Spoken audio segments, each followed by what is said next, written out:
the bell icon to turn on notifications. We've made the files the instructor uses in this tutorial available for free. Just click the link below in the video details to get these. This tutorial contains extracts from our full Excel for Business Analyst course. We hope you enjoy it. Hello everyone and welcome back to this course on Excel for Business Analysts. We're done in section 3 and in this section we're taking a look at lookups. Now, as I explained in the previous module, lookups are an essential tool for you to have in your toolkit as a business analyst. And you'll probably find that they're one of the functions in Excel that you're going to be using most frequently. So throughout this entire section, I'm going to try and run through a number of different examples of how you can use lookups to extract data from one table and pull it into another. And we're going to start out with one of the most popular lookup functions, and that is the VLOOKUP function. Now, you'll probably be aware that there is something called VLOOKUP and also something called HLOOKUP. And if you're wondering what the difference is, all it really means is that VLOOKUP means that your data is running vertically down the page, whereas horizontal lookup means that your data is running horizontally. And we're going to take a look at an example of HLOOKUP a bit later on in this section. But for now, we're going to focus our attention on VLOOKUP and specifically VLOOKUP exact match.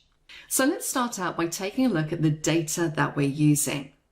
So I'm using the workbook called VLOOKUP exact.xlsx. And this workbook has two worksheets, the one that I'm currently on that's labeled VLOOKUP, and then we have another worksheet at the bottom here called Catalog. And on this page, I have 3 columns of data that's showing me part numbers, a description of that part number, and then the price of that particular part number. So this might be data for somebody who works in a large hardware store. Now what you'll see here on the catalog page is that we have 3 headings: part number, description, and price. Now what I'm aiming to do here, if I jump back to the VLOOKUP worksheet, is you can see that I have a small table on this particular page which has some part numbers listed, but currently the description is empty and so is the unit price. So what I'm aiming to do here is utilize VLOOKUP to look in the catalog, find the part number, and then pull back the relevant description and price and populate these empty fields in my table. Now, the most important thing when you're doing a lookup is that wherever your data is, and I'm using data that's contained on a separate worksheet, but it might even be that you have it in a completely different workbook, the one important thing you need to have is that there is a common field between the 2 tables, because that field will be used as the reference point when performing the lookup. So in my case, with the data that I have, I can see that the part number is that common denominator between these 2 tables. So the part number is essentially the key to all of this. It's what I'm going to use as my primary lookup value. Now I'm going to show you a couple of different ways that you can construct a VLOOKUP that is reasonably simple once you get the hang of it.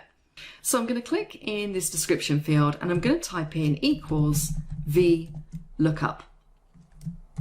And I'm going to open my bracket. Now let's take a look at our first argument highlighted underneath in bold. It says lookup value.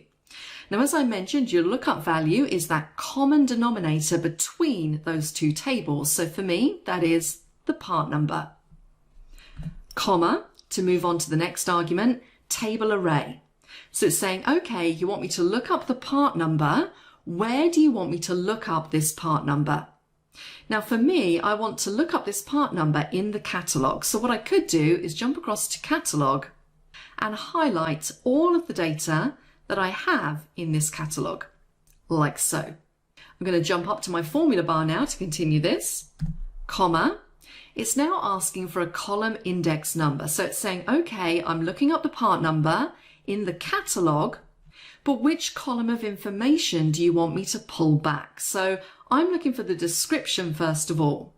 Now, one thing you have to realize with VLOOKUP, and this is actually one of the limitations of VLOOKUP, is that VLOOKUP numbers columns from left to right. So essentially, column 1 is the part number, column 2 is description, and column 3 is the price in this case. So because VLOOKUP works in that way, it means that the lookup value, in this case the part number, always has to be to the left of the information you want to pull back. Now that might be okay in some instances, but sometimes it's not. And later in this section, I'm going to show you a more flexible way to perform lookups. But for now, we're just going to type in column 2 for the description, comma. And now I need to say if I want to do a true, which is an approximate match, or a false, which is an exact match. So what do I want to do here? Well, I'm looking up the part number and I want it to look up the exact number. So my last argument here is going to be false. So I can type in false like so and close my bracket. And that is essentially my VLOOKUP formula. Let's hit enter. And there we go. I can see that that has pulled back the description. And if I wanted to do a quick visual check, what I could do is I'm just going to copy this number. I'm going to go back to the catalog. I'm going to do a Control F to find, and I'm going to find that part number, which is just there. And I can see that, yes, that is the correct description. Now I'm going to do this again to pull back the unit price. So let's type in VLOOKUP. Open bracket, our lookup value is still our part number, comma, our table array. I'm going to jump back to catalog and I'm going to select all of this table one more time, like so. So I'm now working up in the formula bar, comma. Now this time I want to pull back the price. So my column number that I'm pulling back is going to be column 3, comma. And I still want to do an exact match. Now remember, in Excel, you can use 0 for false and 1 for true. So if I type in 0 on the end there for false, close my bracket, hit enter, I'm going to get the correct price. And let's just jump back and do a visual check because it's not very far down. There it is, just there. Now in both of those examples, you've seen me go into the catalogue and highlight everything in this catalogue, which can get a little bit tedious, particularly if you have large amounts of data. I'm quite fortunate, my data set isn't huge. I can do that very simply. But if you've got thousands and thousands of rows, you don't want to be having to highlight the table every single time. So what I tend to do is I tend to name this range of cells. So I'm going to click, I'm going to do Control A to highlight everything. And then up in the name box, we've seen this before in previous modules, I'm going to name this Catalog and press Enter. So now when I construct my VLOOKUP, it is a little bit simpler. So I'm going to say equals VLOOKUP. This time I'm searching for this particular part number, comma.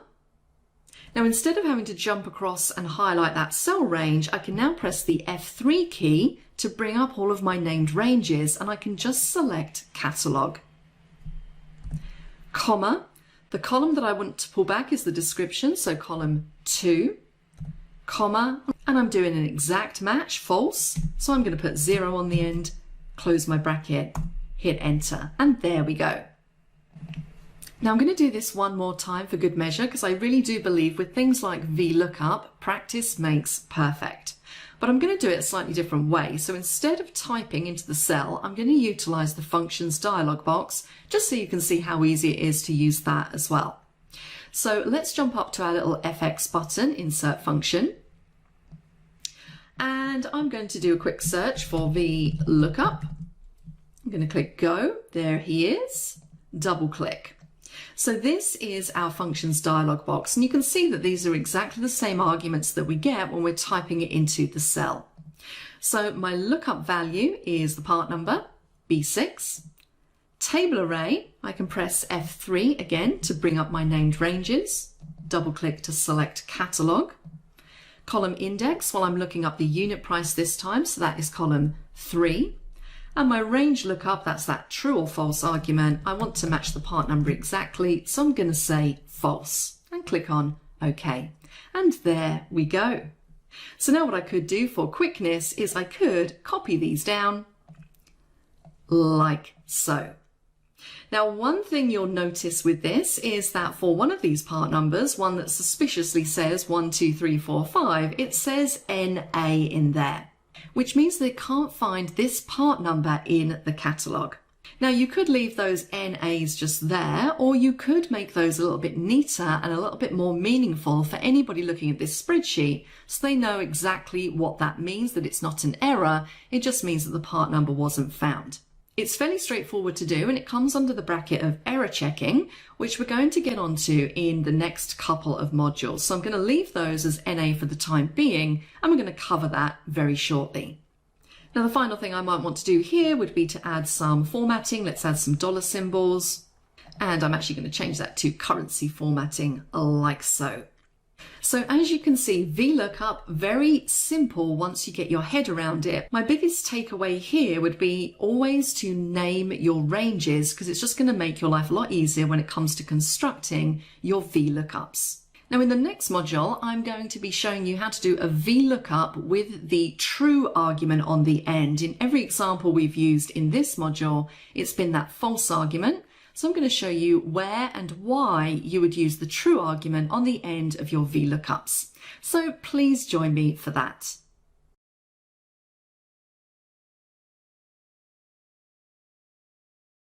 Hello everyone, and welcome back to this course on Excel for Business Analysts. We're down in section 3, where we're looking at all things related to lookups. And if you remember, in the last module, we were taking a look at VLOOKUP and how that works. But the examples that I showed you in the previous module were all using that final false argument in the VLOOKUP formula. So what I want to do in this module is just very quickly run through the kind of situation where you might use the true argument on the end of your VLOOKUP formula. And I've got a very simple and straightforward example on the screen that is hopefully going to demonstrate this quite nicely to you, so you can understand the difference between the two and then know which one to use in any given scenario that might come up in your daily work. So what I have on my worksheet is I have a table at the top highlighted in blue that's showing me a salary range. So it's showing me the low end of salaries in column B, then it's showing me the high end in column C. I then have a range description in column D, and then finally in column E I have a marginal tax rate for each of those salary brackets. And then underneath that I have a little table that lists out some annual salaries, and we have the marginal tax rate column is currently empty, and that is what we're endeavouring to complete. And this is the kind of scenario where you would use the VLOOKUP approximate or true argument in your VLOOKUP formula. Now the first thing I'm going to do here is I'm going to jump in and I'm just going to name this top table. As I told you before, I like to name all of my tables or all of my ranges. So I'm going to do Control A to highlight this table, and I'm actually going to format this as a table. And I'm going to select just this blue formatting just here. It says my table has headers, which it does. Click on OK. What I'm then going to do is name this table from the Table Design ribbon over in this first group. So currently it says Table 2, which is a bit too generic. I'm going to call this tax underscore rate and hit enter. So my table's now all named, which makes it a lot easier for me to recall that table when I'm putting together my formula. So now what I'm going to do is I'm going to start out with a regular VLOOKUP. Open my bracket. Now as usual, we need to use a lookup value. So what I want to look up here is the annual salary. So my lookup value is going to be B13. I'm going to say comma. It's now asking me for the table array, or the table name in this case. So remember, if you have named your tables, I can just start to type it in, and underneath it's now coming up with my tax rate table. I can double click, and you can see that I know I've got the correct table because it's highlighted it with a red border. Let's say comma. It's now asking me for the column index number. So far in this example, everything is exactly the same as the last example that we looked at in the previous module.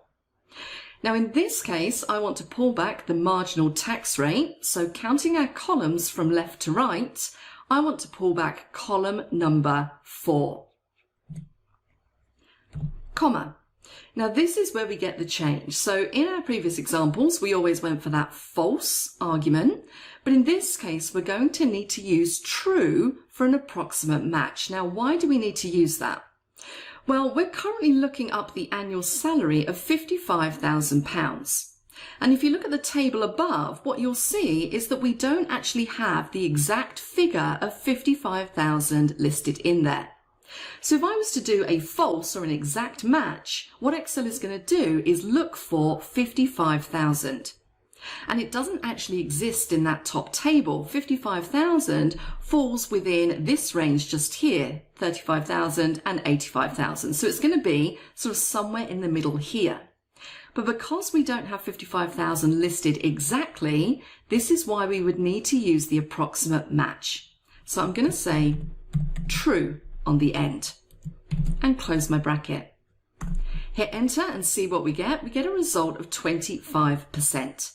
And if I look across, I can see that yes, that is actually the range that 55,000 falls into. Now, of course, what I could do here is I could utilize my autofill handle and fill that down, which I will do in a moment. But let's just do this one more time, but this time using the functions dialog box. So I'm going to double click to select my function, which happens to be at the top of my list as it was the last one that I used. My lookup value is going to be my annual salary, B14. Table array is going to be tax rate, so I'm going to say tax underscore rate. My column index number is going to be 4, and my range lookup is going to be true. Now remember, you can substitute true and false for zeros and ones, so false is 0 and true is 1, so I could put 1 in there if I wanted to. Click on OK and I get my result of 10%. Let's do a quick visual check. And I can see that yes, 8699 is in this bracket just here, and the marginal tax is in fact 10%. So what I'm going to do now is I'm just going to use my autofill handle, double click to copy those down. And again, we can do a very quick visual check. 90,000 is going to fall in this one here, which is 28%. And 450,000 is actually above, so it should be 35%, which it is.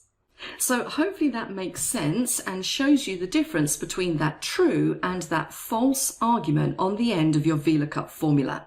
That's it for this module. In the next module, I'm going to show you how you can deal with data that expands when using VLOOKUP. So please join me for that.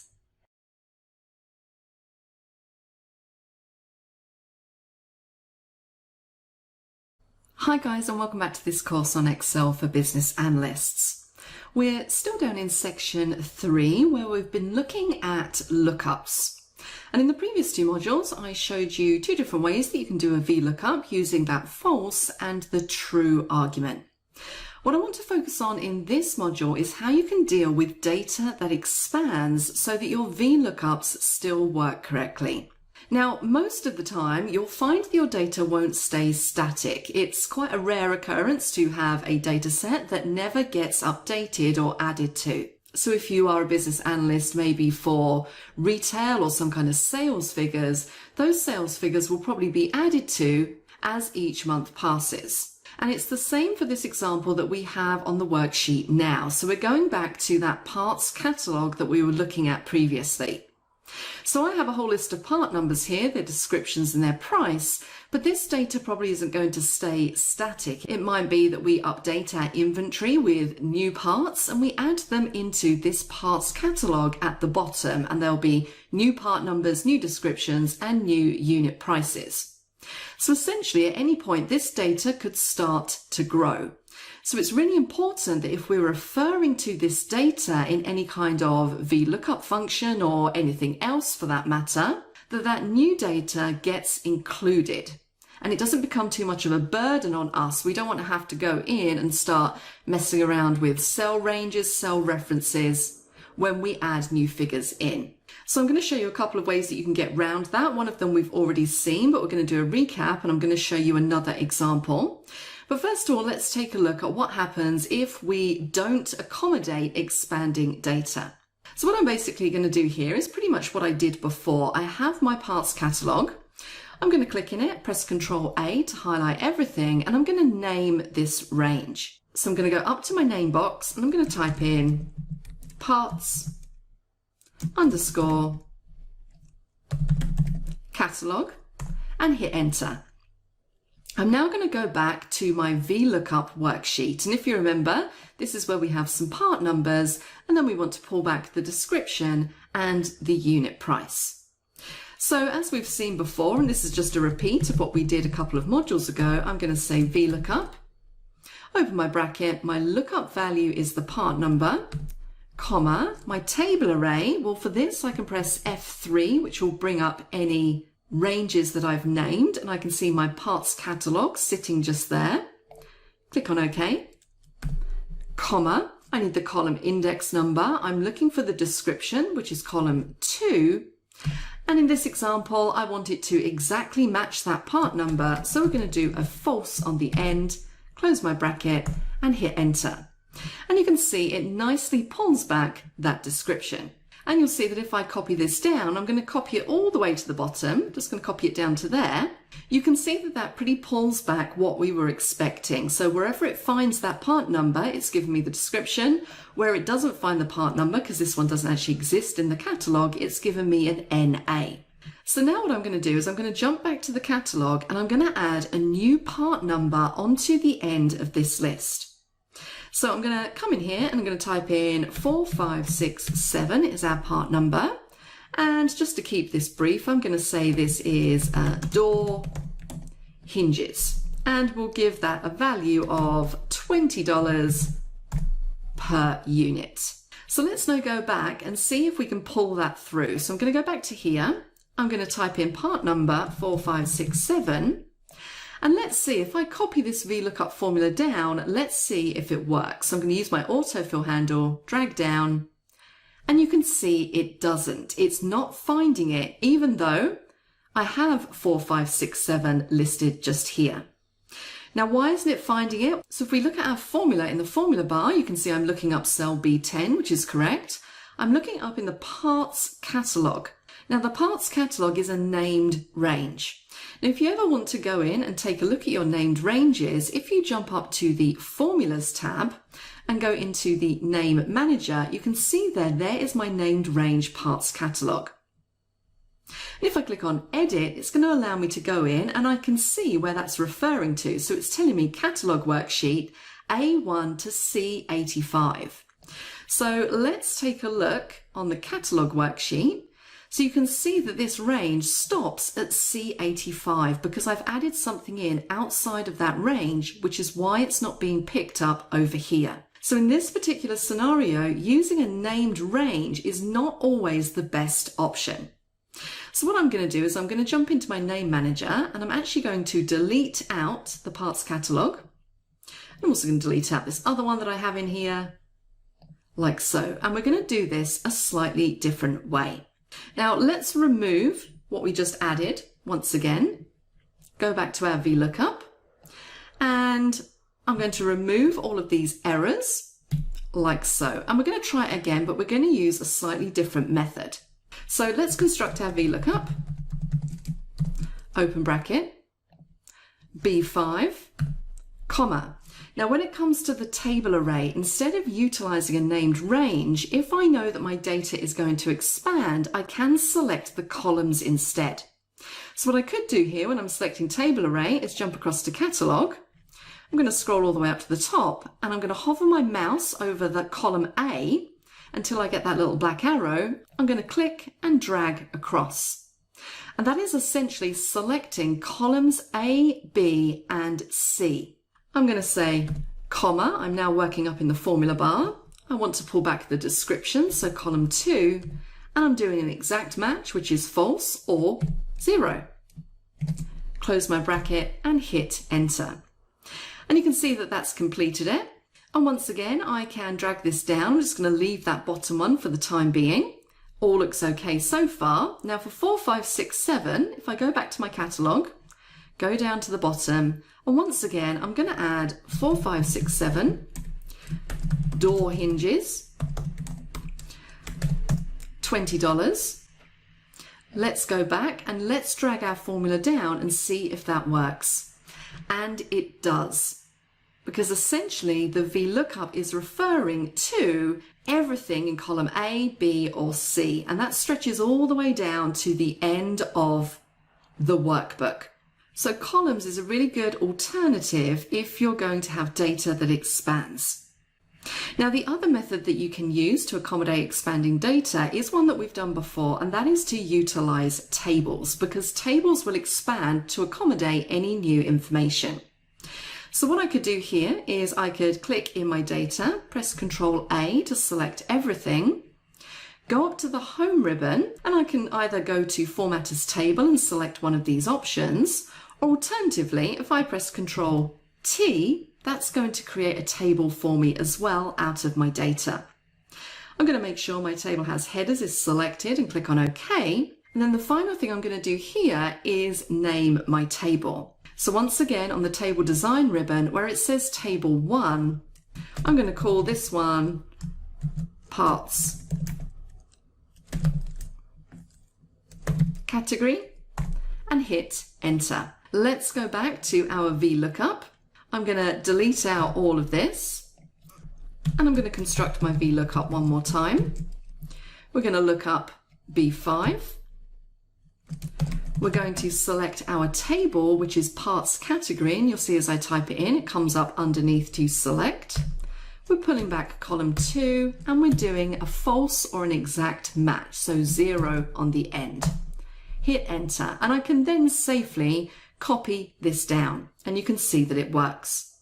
So let's add something new into our parts catalog.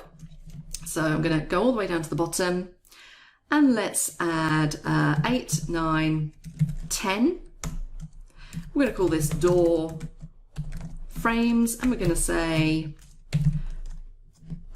$100. Now what's happened here is that because this data is in a table, as I've added this new row in, the table is automatically expanded. So the new entry is essentially part of that table.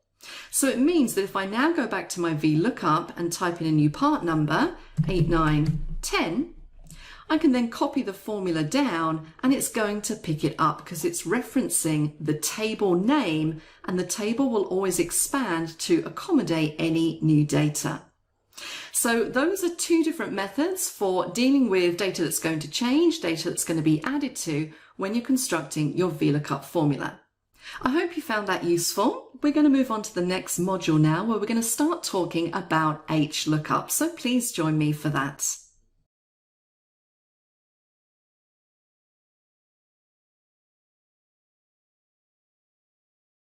Hello everyone, and welcome back to this course in Excel for Business Analysts. We're still down in section 3, where we've been taking a look at how you can utilize lookups to look up information.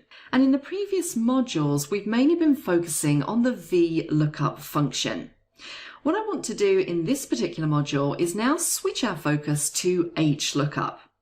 Now, if you haven't already worked this out, the main difference between VLOOKUP and HLOOKUP is that VLOOKUP allows you to look up data that's laid out vertically, whereas HLOOKUP allows you to look up data that's laid out horizontally. So it really depends on the kind of data you have and the way you have it positioned on the page. So really, just to illustrate that point, we're going to run through a couple of examples of HLOOKUP.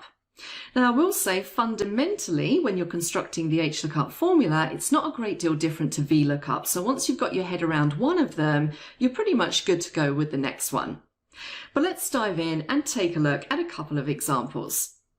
Now, I'm going to start out with an example that you're familiar with. It's the one that we've used in the previous couple of modules, and that is this example of the parts catalog. Now, I haven't changed anything in here as yet, but what you can see is currently the way I have my data arranged, it's in a vertical format.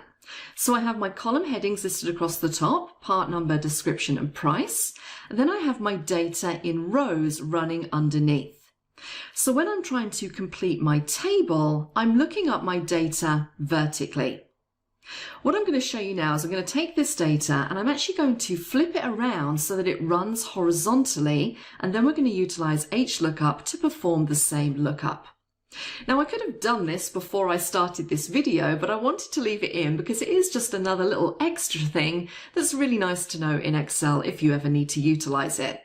And that is how you can quickly flip data around. So what I mean by that is instead of having my data running vertically, I now want to flip this data so it's running horizontally across the page. So what I'm going to do is I'm going to click in my parts catalog and I'm going to press Ctrl A to select everything. I'm then going to copy my data. Ctrl C is the shortcut key. Now what I'm going to do is I'm going to paste this data, but I'm going to do a paste special. Now I could choose to paste my data on the same worksheet, but just to keep things a little bit cleaner, I'm going to create a new worksheet and I'm going to paste it in here.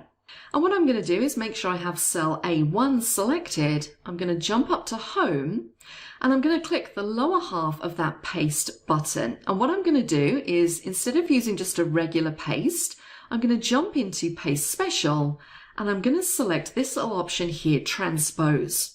And what that will allow you to do is paste data that flows in the opposite direction. So now you can see I have the parts catalog data, but my column headings are no longer running across the top in the columns. They're now running down the side in the rows, and the data is spread horizontally across the page. So if you had data that was kind of laid out like this and you wanted to do a lookup, you would need to use HLOOKUP in this scenario. So let's do that. So let's jump back to our input sheet. This is where we're going to be pulling back the description and the unit price, and we have our part numbers. Now this is still running vertically down the page, but that doesn't matter because the data I'm looking up is horizontally. That's why we need to use HLOOKUP. And which way you choose to do this, which one of the methods I've shown you in some of the previous modules, is entirely up to you when it comes to how you select your data. So I'm going to jump back to my data just here. And what I'm going to do is I'm going to name this data and I'm going to name it as a range first of all.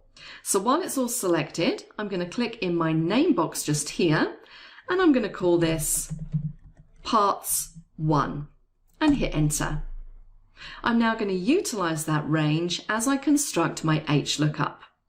So all I need to do here is say equals HLOOKUP, open my bracket, and you'll notice that pretty much all of the arguments are the same. So it's asking me for my lookup value, which is my part number, comma. It's asking me for the table array. Well, I've just named that range, parts 1. So I'm going to select that, comma. Now it's asking me for a row index number. If you remember with VLOOKUP, it asks you for a column reference number.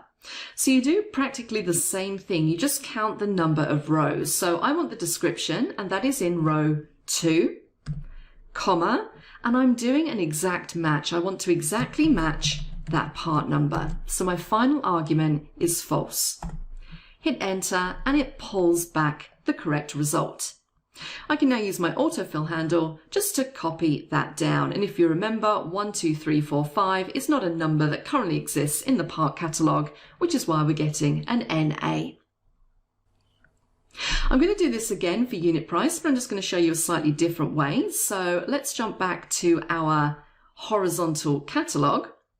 So in the previous module, I named the range, but if you remember when we were looking at VLOOKUPs, if new parts were to be added onto the end of this, the range doesn't automatically update. So what I'm going to do is I'm going to put this into a table so that I don't need to worry about that. I can add as many as I like in, and I know that my HLOOKUP is still going to work. So with my data selected, I'm going to convert this to a table. Control T. Now, this is quite an important step here. So it's picked up my data, which is absolutely fine. It's now saying my table has headers. Now, if I was to keep this box ticked, it's basically going to take this first row as having headers. So what I want to do is I want to say, no, my table doesn't have headers. Click on OK, and it's going to give me another row at the top, but don't worry about that too much at the moment. Now what I'm going to do is I'm going to name my table and I'm going to call this Parts 2 and hit enter. Now in the next HLOOKUP that I'm going to construct, I'm going to be looking for the price. So that is going to be row number 3. So let's jump back to our table and construct our HLOOKUP. And this time I'm going to use the insert function dialog box. Let's do a quick search for HLOOKUP. There we go. And lookup value is going to be the part number. It's now asking me for the table array, so I called that table parts 2. My row index number, so the row that I'm pulling back is row 3. And my range lookup, that true or false argument, that's going to be a false. And click on OK. And you can see once again, if I double click, it's pulled back those unit prices. And of course, the advantage of putting it into a table is that I can add data onto the end, new data. That table will auto expand and my formula is still going to work. Now, if you're wondering what to do about this kind of ugly looking top heading row that we have there, you can always right click and you can hide that row away if you wanted to. Now I'm going to show you one more example of HLOOKUP just so you can really get a feel for how it works. Let's jump across to our HLOOKUP2 spreadsheet. Now in this spreadsheet we have a table at the top that's showing sales, the amount of commission for each of those sales, and also the amount of bonus applied to those sales figures. In the table underneath I have a list of salespeople and how many sales in dollars each of those salespeople have generated. And what I want to do is I want to complete the commission amount in dollars, and then the bonus as well. So what I can do here is use HLOOKUP to pull those figures from the top table and populate this bottom table. So let's deal with the commission percentage first of all. I'm going to type in equals HLOOKUP. My lookup value is going to be that sales figure, so B9, comma, it's asking me for the table array. Now I haven't gone in and named the range or created a table. What I'm going to do here is I'm just going to select the data. So I'm going to just select like so.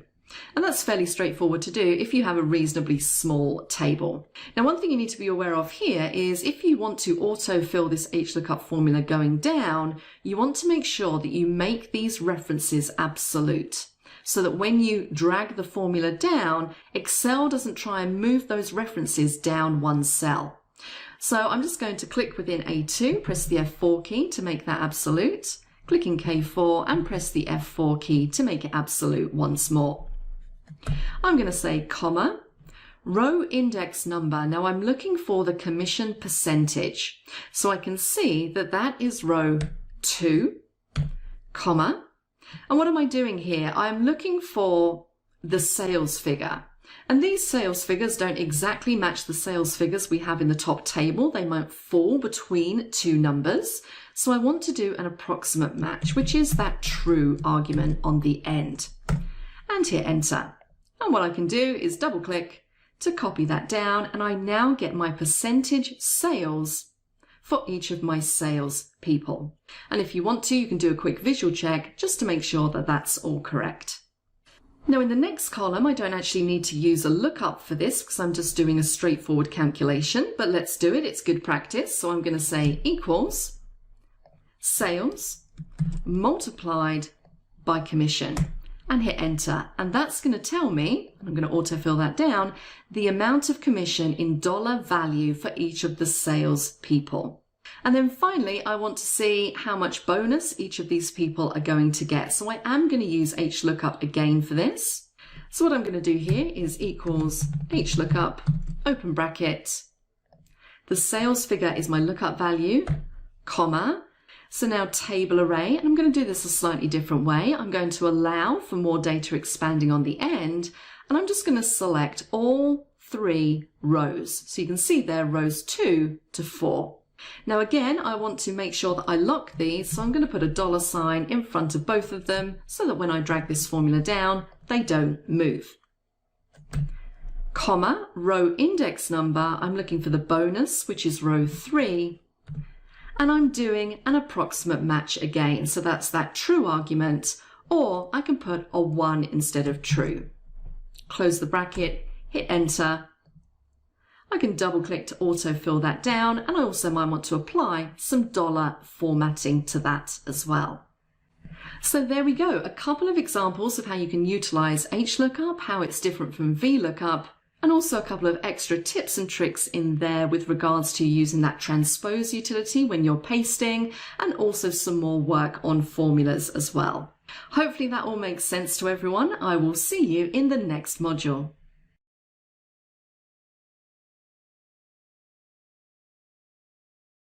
Hello everyone and welcome back to this course on Excel for Business Analysts.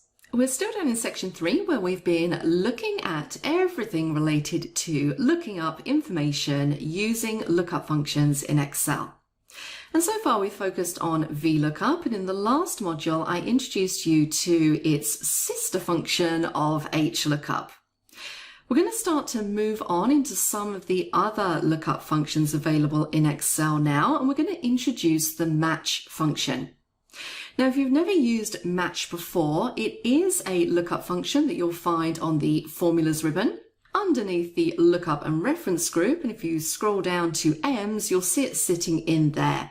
And you can see as I hover over, we get that little screen tip, and it says match returns the relative position of an item in an array that matches a specified value in a specified order. Now that's quite hard to visualize and understand, so an easier way of thinking of it is match will tell you the position of a particular item within an array or a table or a group of cells. And positional information can be particularly useful when you're performing lookups. So in this example, what I'm going to do is I'm going to take the VLOOKUP that we've already looked at, and I'm going to show you how you can automate it slightly, make it a little bit more efficient simply by adding in a match function. So let's take a look at our first example. Now on this spreadsheet here, again, I have a couple of very simple tables. In the top table, we have a list of employee names, and then we have some certain aspects of a yearly review. So in this case, this is the results of the 360 yearly review for the finance team, and we can see all the members of the finance team listed out there. It then gives us a score out of 100 based on their review for each of these disciplines. So initiative, teamwork, creativity, attitude development, tech ability, and communication. And then what we have underneath is a very small little table which just lists out 3 of those employees and 3 of those criteria. So it might be that out of the whole finance team, I am a manager within the finance team, and maybe I look after these 3 particular employees, and I'm particularly interested in the scores they achieved for teamwork, communication, and initiative. So what I essentially want to do here is use a VLOOKUP to pull out of the top table the results that I'm looking for and populate this bottom table, but I'm going to use a match function as well to make that a lot more efficient for me. So first of all, let's build this up. Let's take a look at what we would do if we were purely using VLOOKUP. So what I could do here is I could type in equals, and I'm actually going to construct this formula up in the formula bar, because sometimes the process of actually typing in the formula into a cell can obscure some of the cells which you want to select. So just to keep everything neat, we are up in the formula bar. I'm going to type in VLOOKUP. I'm going to open my bracket, and it's asking me for my lookup value. So I want to look up the employee name, cell A18, comma. It's now asking me which table do I want to look up this information. Well, I want to look it up in this table just here. And remember, because I'm going to copy this down, I'm going to make these table references absolute by pressing the F4 key just to put those dollar signs in front of the row and the columns. Comma, it's now asking for column index number.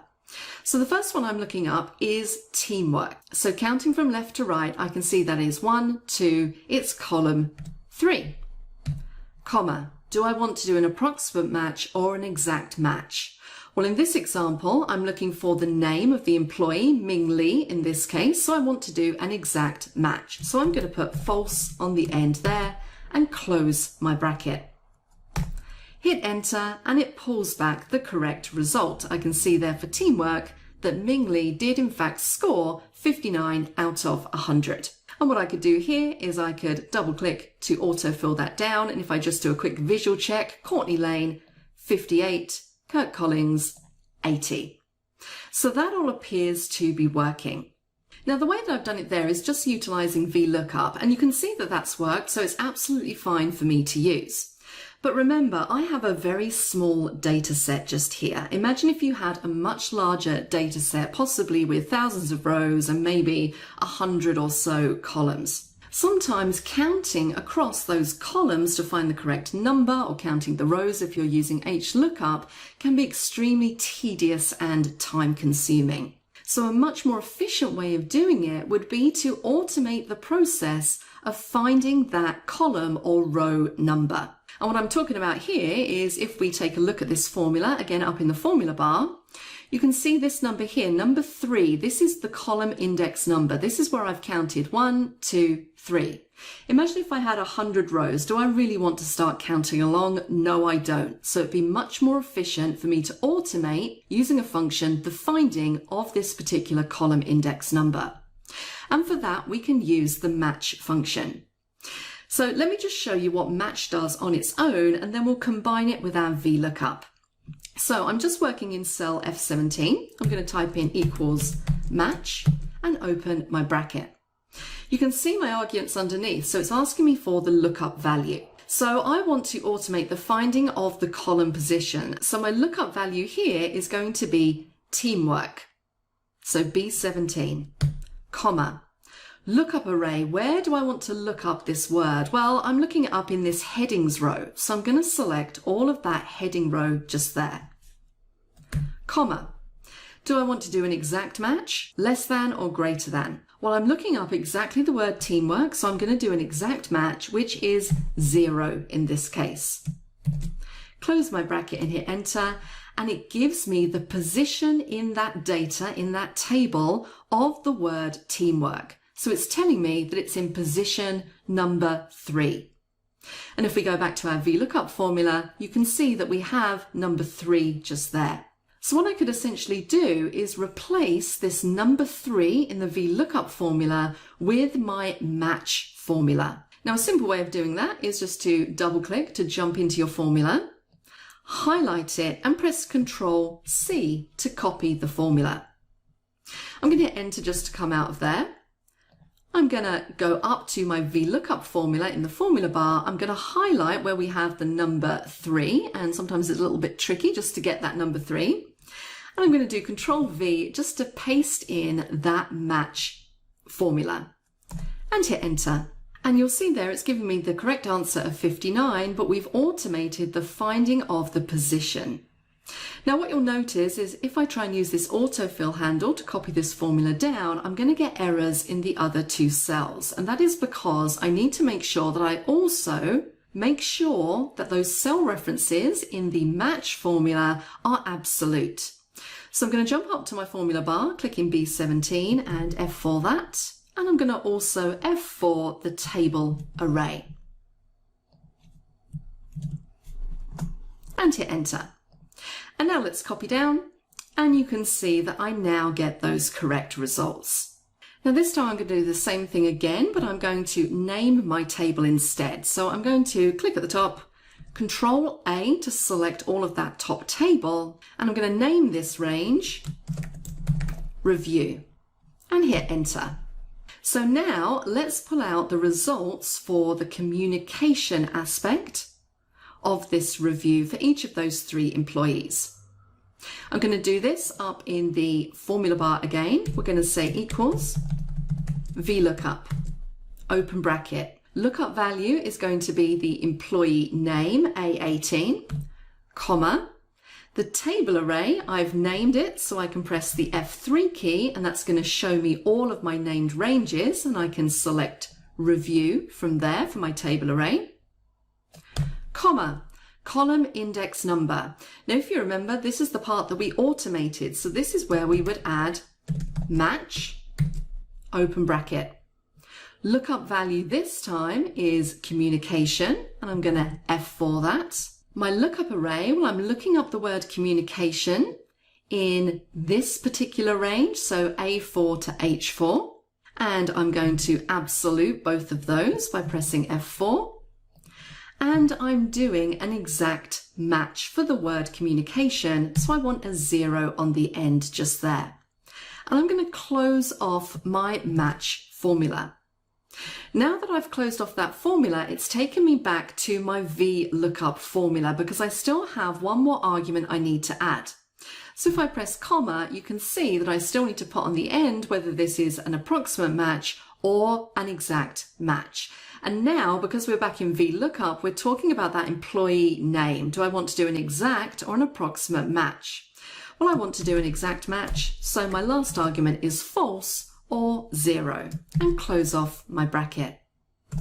Hit enter and it gives me a result of 59. Now it's a bit of a coincidence that both teamwork and communication are 59. I did wonder if I'd made an error, but if you actually look in the communications column for the result for Ming Lee, which I'll highlight just here, it actually is 59 for communication as well. What I'm going to do now is I'm going to double click to copy that down, and you can see I get the results for Courtney and Kirk. And if I do a quick visual check, I can see that Courtney has got 57 for communication and Kirk has 52.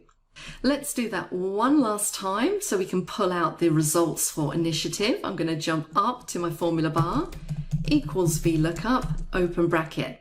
Lookup value is cell A18, comma, table array, well, I've named it, so I can press F3 and select review, comma.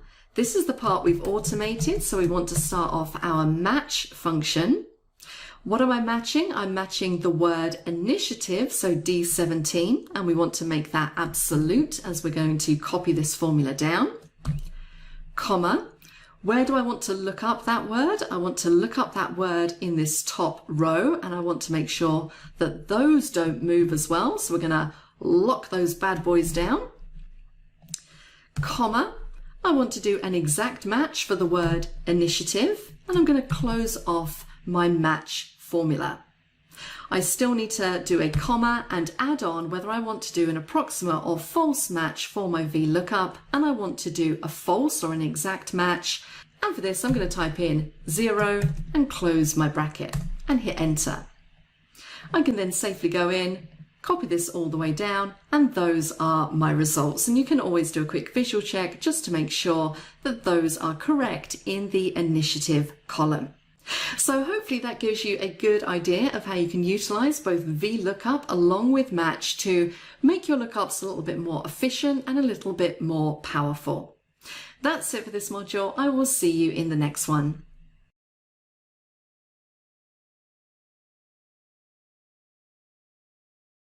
Hello everyone, and welcome back to this course on Excel for Business Analysts. We're coming towards the end of section 3, and in this section we've been looking at everything to do with lookups. And we've seen quite a few examples so far which have shown you how you can utilize VLOOKUP, HLOOKUP, and also the match function in order to perform some really powerful lookups.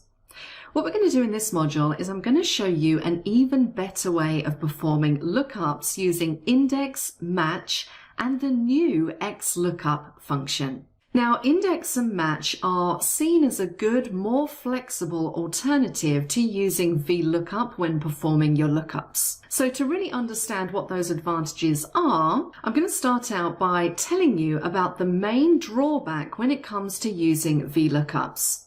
And if you've been going through some of my examples on VLOOKUP, you may have begun to ask yourself the question or noticed what that main drawback is. So I've quickly switched back to a VLOOKUP spreadsheet.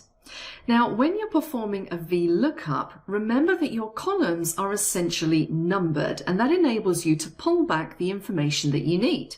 So for example, if I'm looking up the figures for teamwork, I put my VLOOKUP together and I count my number of columns. And you always count from left to right. So 1, 2, 3. Teamwork is the third column.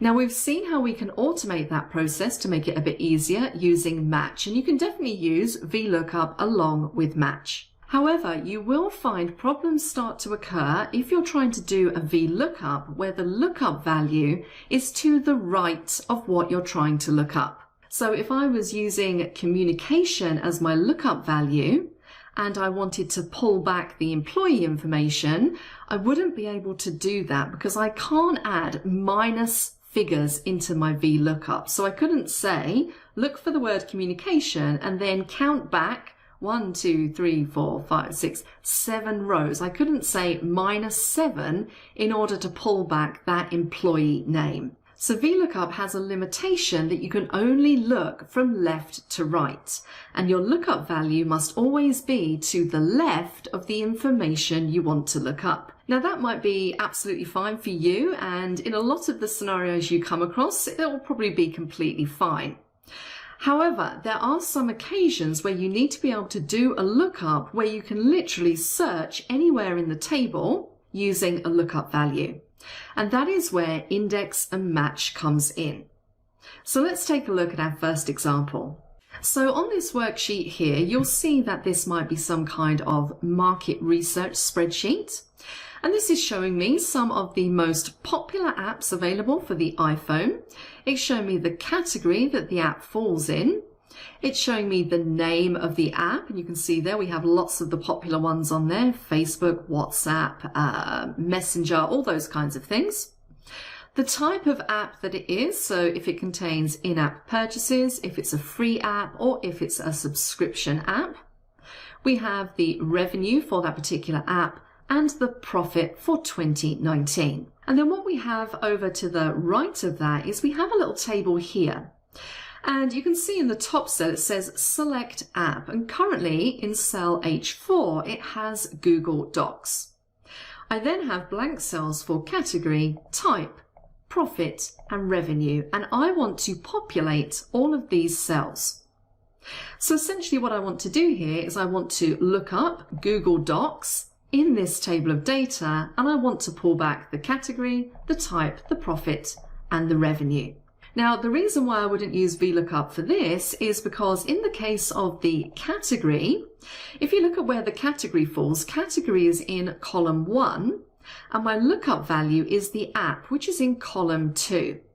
So if I was doing a VLOOKUP utilizing Google Docs, I wouldn't be able to count forward columns using a VLOOKUP because the thing I'm trying to look up is actually to the left of the lookup value. So this is why in this case I'm going to use an index along with our good old favorite match. So let me start out by showing you them separately. We've already seen match, but let's take a look at what index does on its own, because quite often you will hear index and match used together in the same sentence because they are so frequently used together, but they are in fact completely separate functions. And as always, you will find them on the formulas ribbon. In the lookup and reference section, you'll see that we have index in there, and then a few below we have our match function. So separate functions that we're going to utilize together. So let's take a look at index first of all. I'm going to type in equals index, open my bracket. Now you can see we have quite a few arguments underneath here. Now you don't necessarily have to use all of them. Remember, any arguments that are in square brackets are optional arguments. So what I'm going to focus on here is just selecting the array and the row number. So the thing I need to think of here is when I'm doing an index is what am I looking up? Well, I'm looking up the category. So the first thing it's asking me for is the array. So I'm going to go to my table and I'm going to select the category array, and all array really means is the cell range. So I'm going to select everything in my category column, A5 to A50. Comma. Now it's asking me for a row number. So I'm looking up Google Docs. So what I need to do is count down rows until I get to Google Docs. So 1, 2, 3, 4, 5, 6. So my row number is row number 6. I'm going to close off my bracket and I'm going to hit enter. And you can see it pulls back the correct category, which is productivity. Now that's all well and good. I've got my results. But imagine again if you had a lot more data than I've got here. I don't have a particularly large data set, so it's quite easy for me to count down, if not a little tedious. But essentially, to make this more efficient, we want to do what we did in the last example and automate the finding of this row number by putting a match function in there as well. So let's remind ourselves of what match does on its own. Let's say equals match, open bracket. I'm matching Google Docs, which is in cell H4. Now remember, I might decide to change what app I've got typed in there, so I want to make sure I use the cell reference. Comma is now saying, okay, where do you want me to find the word Google Docs? What is the lookup array? Well, I want you to find the word Google Docs in the app list. So my array is this cell range just here. Am I doing an exact match? Yes, I want you to exactly match the word Google Docs. So we're going to have a 0 in there and close off our bracket. And it gives me that row number 6. So essentially what I can do is combine my index and my match together in order to perform this lookup. So let's do the whole thing from the beginning. I'm going to type in equals, index, open my bracket. What am I looking up here? The category. So I want to choose the category array. I'm going to do a Control-Shift down to make that a little bit quicker. Comma, row number. This is where we add our automation. So I'm going to say match, open bracket.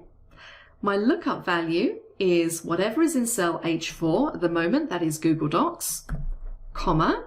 Where am I looking that up? Well, I'm looking it up in the app list. So I'm going to select the top one, Control-Shift down to select the entire column, comma, and I'm doing an exact match, so 0 on the end. And because I've opened two parentheses, I want to make sure that I close off both of them and hit enter. And there we go. I now have my result of productivity, which I can see here is correct. So now if I was to change the app up here to, let's say, Doom and hit enter, you can see that that formula automatically updates. So it's now telling me that the category is game. And if I do a quick visual check, I can see that yes, that is correct. Now, if I wanted to make this even more efficient and easier to read, I could start naming some of these columns. So for example, I'm going to name the category, the app, and the type column. So I'm going to click on category, Control-Shift down. I'm going to go up to my formulas ribbon and I'm going to say create from selection. And what this will do is it will create me a named range and it's going to ask me what I want that named range to be called. So it's saying create names from values in the, and then it's selected top row for me. So if I keep this selection, it's going to name this range based on what is in that top row, which is category. And I'm fine with that. So I'm going to click on OK. If I click the drop down in the name box, I can see that I now have a named range called category. So I'm going to do exactly the same for app. I'm going to click in the top, Control-Shift down to select the entire column. Create from selection, use the top row, OK. And now I have app and category, and let's do that one more time. Control-Shift down, create from selection, create from top row, OK. So now I have app, category, and type, and I can now utilize these in my index and match just to make the entire formula a lot neater. So let's do another one. I'm going to say index, open my bracket. So this time I'm looking up the type and it's asking me for the array. So I'm going to use my named range. Now remember, you can press F3 to bring up all of your named ranges in your workbook. And my particular named range that I'm going to use is called type, comma. It's now asking me for the row number. This is where our automation comes in. Match, open bracket. Lookup value is whatever is in H4. And remember, if you are going to drag this formula down, you're going to want to make that absolute by pressing the F4 key to lock that in place. Comma. Where do I want to look up the word Doom? Well, I want to look it up in the app list and I have named that named range. So I'm going to say F3 and I'm going to say app, comma. I want to do an exact match. So that's 0 and close off both of my brackets and hit enter. And if I do a quick visual check for Doom to make sure that information is correct, it is the category game and the type is in-app purchases. If I was to change this to, let's say, Temple Run, the top one, hit enter, that's in fact exactly the same. So that is game and in-app purchases. Let's do something slightly different. Let's say Slack, hit enter. It's telling me it's in the communications category and it is a free app. So let's have a quick look. There we go. Communications, Slack, and free. So I can see that that formula is working correctly. Now just as a side-by-side comparison, because we did both of those formulas in a slightly different way, on the formulas ribbon in the formula auditing group, I'm going to say show formulas. And you can see the shortcut key for that is Control+'. So let's click Show Formulas. I'm going to go across to here, and you can see both of those formulas next to each other. So I think you'll agree that the one that we've done for type is a lot easier to read. It's a lot more meaningful, and it helps us get rid of all of these kind of messy cell references. But the other way does work as well. It's entirely up to you which one you would like to use. So that's how you can utilize index and match to perform more powerful lookups. I'm going to finish this module off by just introducing you to a brand new function. Now, I'm not going to spend too much time on this because this function is only available to people who use Microsoft 365, the latest version of Excel. So if you have an older version, so if you're using 2013 or 2016, you're not going to have access to this particular function. Now, if you're not sure which version you're using, a quick way of checking if you have access to the function is just to select a cell, type in equals XLOOKUP, open your bracket, and if you get all of the arguments underneath, then Excel is recognizing that function and you have access to it and you can use it. If you get nothing, then you more than likely do not have it. Also, another way to check is if you go up to Lookup and Reference and scroll down, if you can't see XLOOKUP in there at the bottom of the list, then it's likely that you don't have this function yet. But if you are using the latest version of Microsoft 365, then this is one of the new features. And I'm going to demonstrate it because it takes all of the hassle out of doing index and match. So we've seen a couple of examples which work perfectly well, and if you are used to those and you'd like to use them, that's absolutely fine. But I just want to show you how simple XLOOKUP is at performing exactly the same thing. So we're going to do this again, and we're going to look up the profit. But we're going to use XLOOKUP, open bracket. Now with XLOOKUP, it's asking for the lookup value. So my lookup value is whatever is in H4, in this case, Slack, comma. It's saying, okay, where do you want me to look up the word Slack? Well, I want you to look it up in the app column. Now I could select my range, but because I've named mine, if I press F3, I can choose the app named range, comma. Now it's asking for the return array. So very simply, it's saying, okay, once I've found this app in this column, what do you want me to return? Well, I want it to return the profit, which is this column just here, the last column. Now I haven't named this column, so I'm literally just going to select it, Control-Shift down, and close off my bracket. Hit enter, and it gives me my result. So let's have another quick look. Let's find Slack and make sure that that is correct. So it's a communications app, it's free, and the profit is 341,904. Now you may have to apply some formatting to this, so I'm going to jump up to home. I'm going to give that some dollar formatting like so. And if I come in here and change the app to, let's say, Twitter, hit enter, let's make sure that that all updates correctly. It's a social media app, it's free, and the profit is 1,457,232.40, and I can see that that is correct.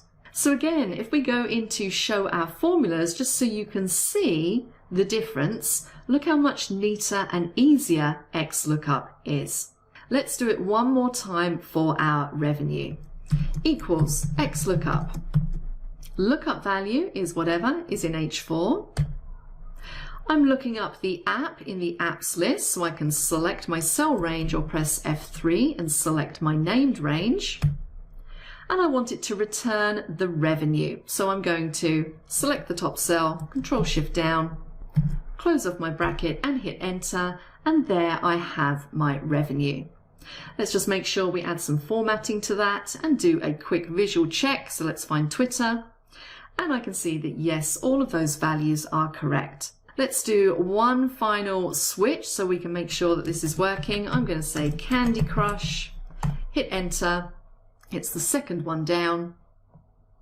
And I can see that yes, it's picking up all of those figures correctly. So you've seen a few examples there, index and match, or if you have the newest version of Excel, you can utilize that really powerful and really simple XLOOKUP feature. That's it for this module. In the final module in this section, I'm just going to add to this a little bit and show you a little bit of data validation to make these lookups really slick. So please join me in the next module for that.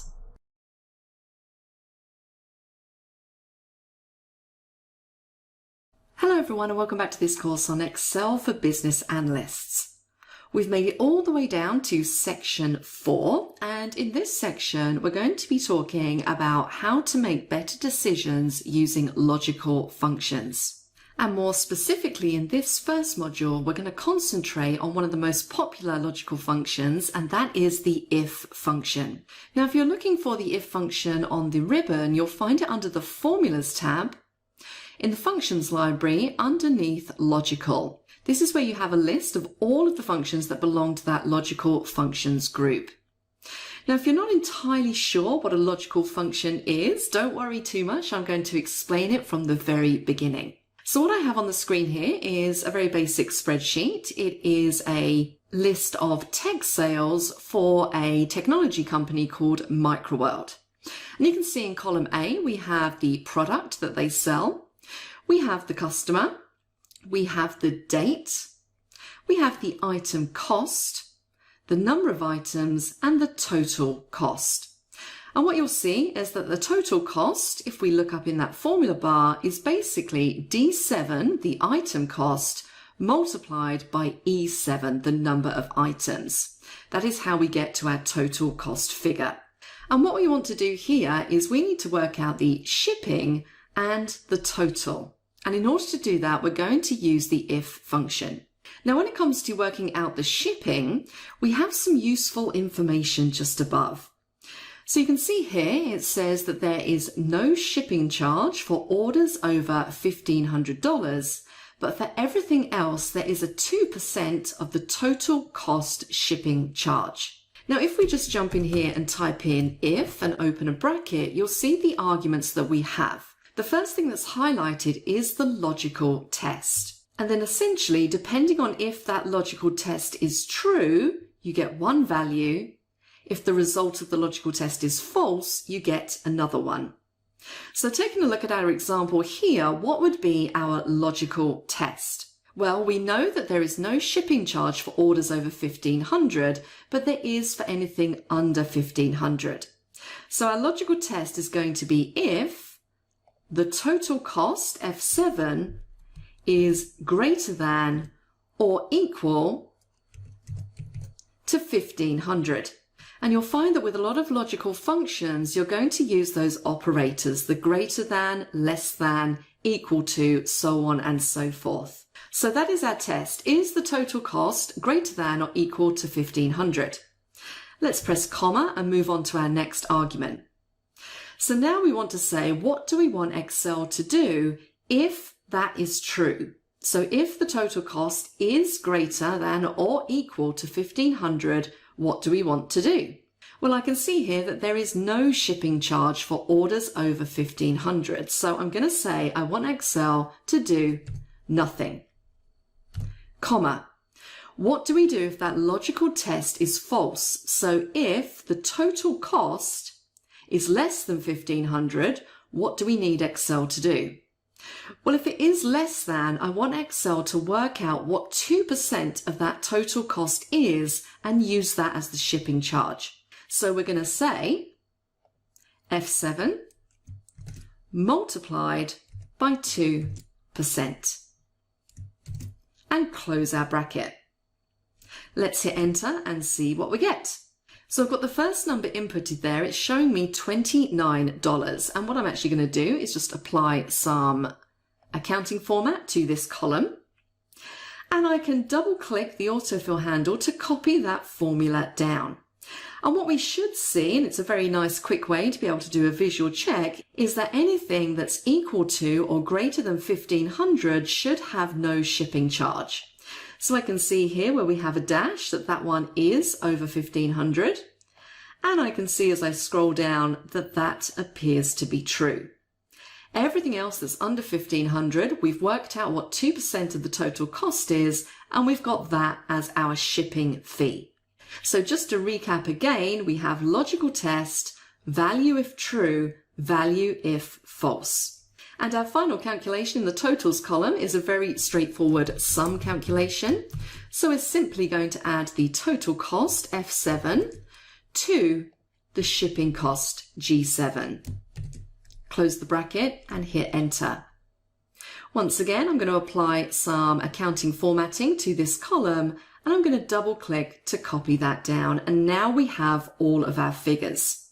So very quickly, we've been able to work out everything we need for this particular data set.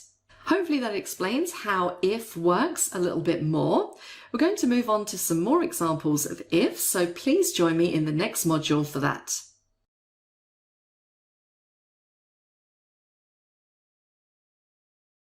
Hello everyone and welcome back to this course on Excel for Business Analysts.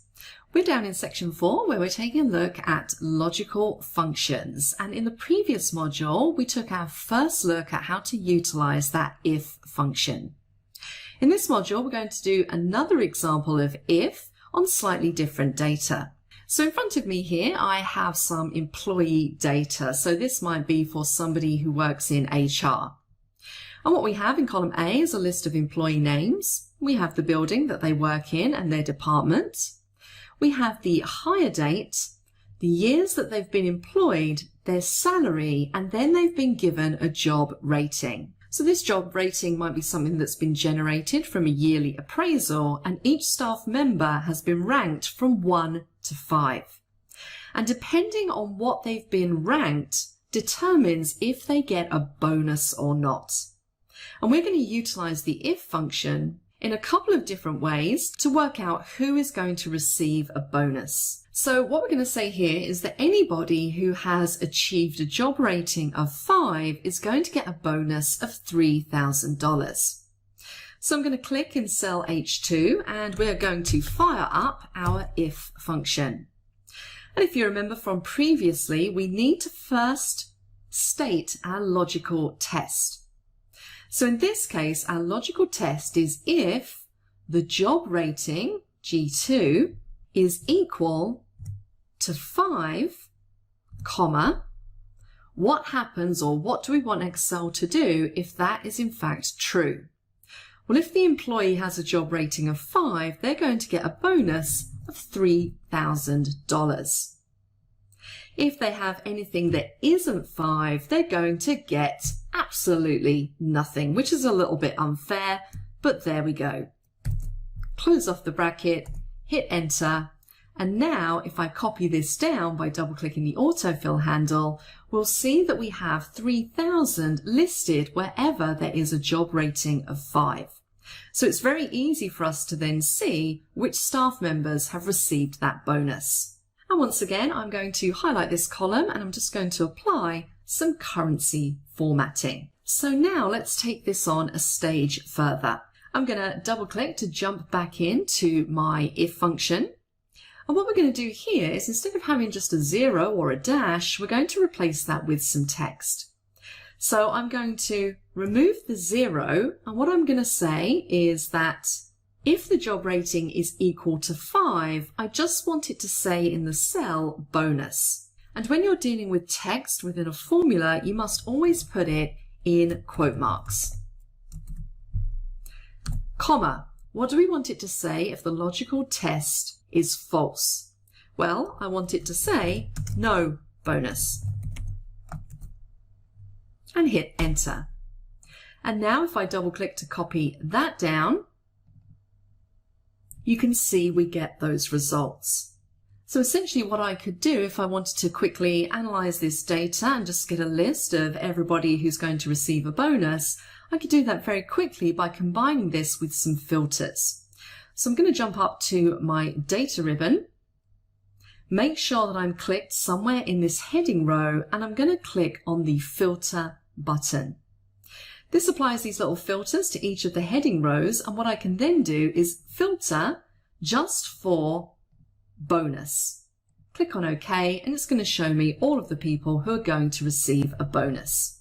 Now, so far in the two examples that I've shown you, I've been hard coding values into this particular formula. So I hard coded in $3,000 into that if formula, which means if the bonus amount changes, I'm going to have to go into my formula and I'm going to have to change it. What I could do is, if I wanted to, have my bonus listed somewhere else. So maybe I could have bonus just here. And then underneath it can say 3,000. And I'm going to apply some formatting to that. And instead of actually hard coding 3,000 into the formula, I can then utilize cell references. So let's do our formula again. Equals if, open bracket, our logical test is if the job rating is equal to 5, comma, if that's true, then they're going to get a bonus of 3,000, but we're going to utilize the cell reference instead, J4. Now remember, because we're going to copy this formula down, we want to make sure that we fix this cell J4 so Excel doesn't try to move down one cell. So we're going to do that by pressing our F4 key to add dollar symbols in front of the row and the column. Comma. If they don't have a job rating of 5, then they're going to get 0. And then of course we can copy that down and we get our result of 3,000, but the difference being, if I want to very quickly update this bonus to 3,500, I just need to change it in one place and all of my figures are going to update. The final example I'm going to show you in this module is if we want to maybe set the bonus as a percentage of their salary. Again, if we jump into cell H2 and say equals if, open bracket, our logical test is exactly the same. If the job rating is equal to 5, comma, if that's true, then they're going to get a bonus of 15% of their salary. So I want to say salary, which is F2, multiplied by 15%. And as I was saying previously, I've hard coded the 15% into the formula, but you could very simply have the 15% listed over at the side in a different cell and utilize the cell reference. Comma, if they don't have a job rating of 5, they are going to get nothing once more. And we can go in and copy this down, and there we can see our figures.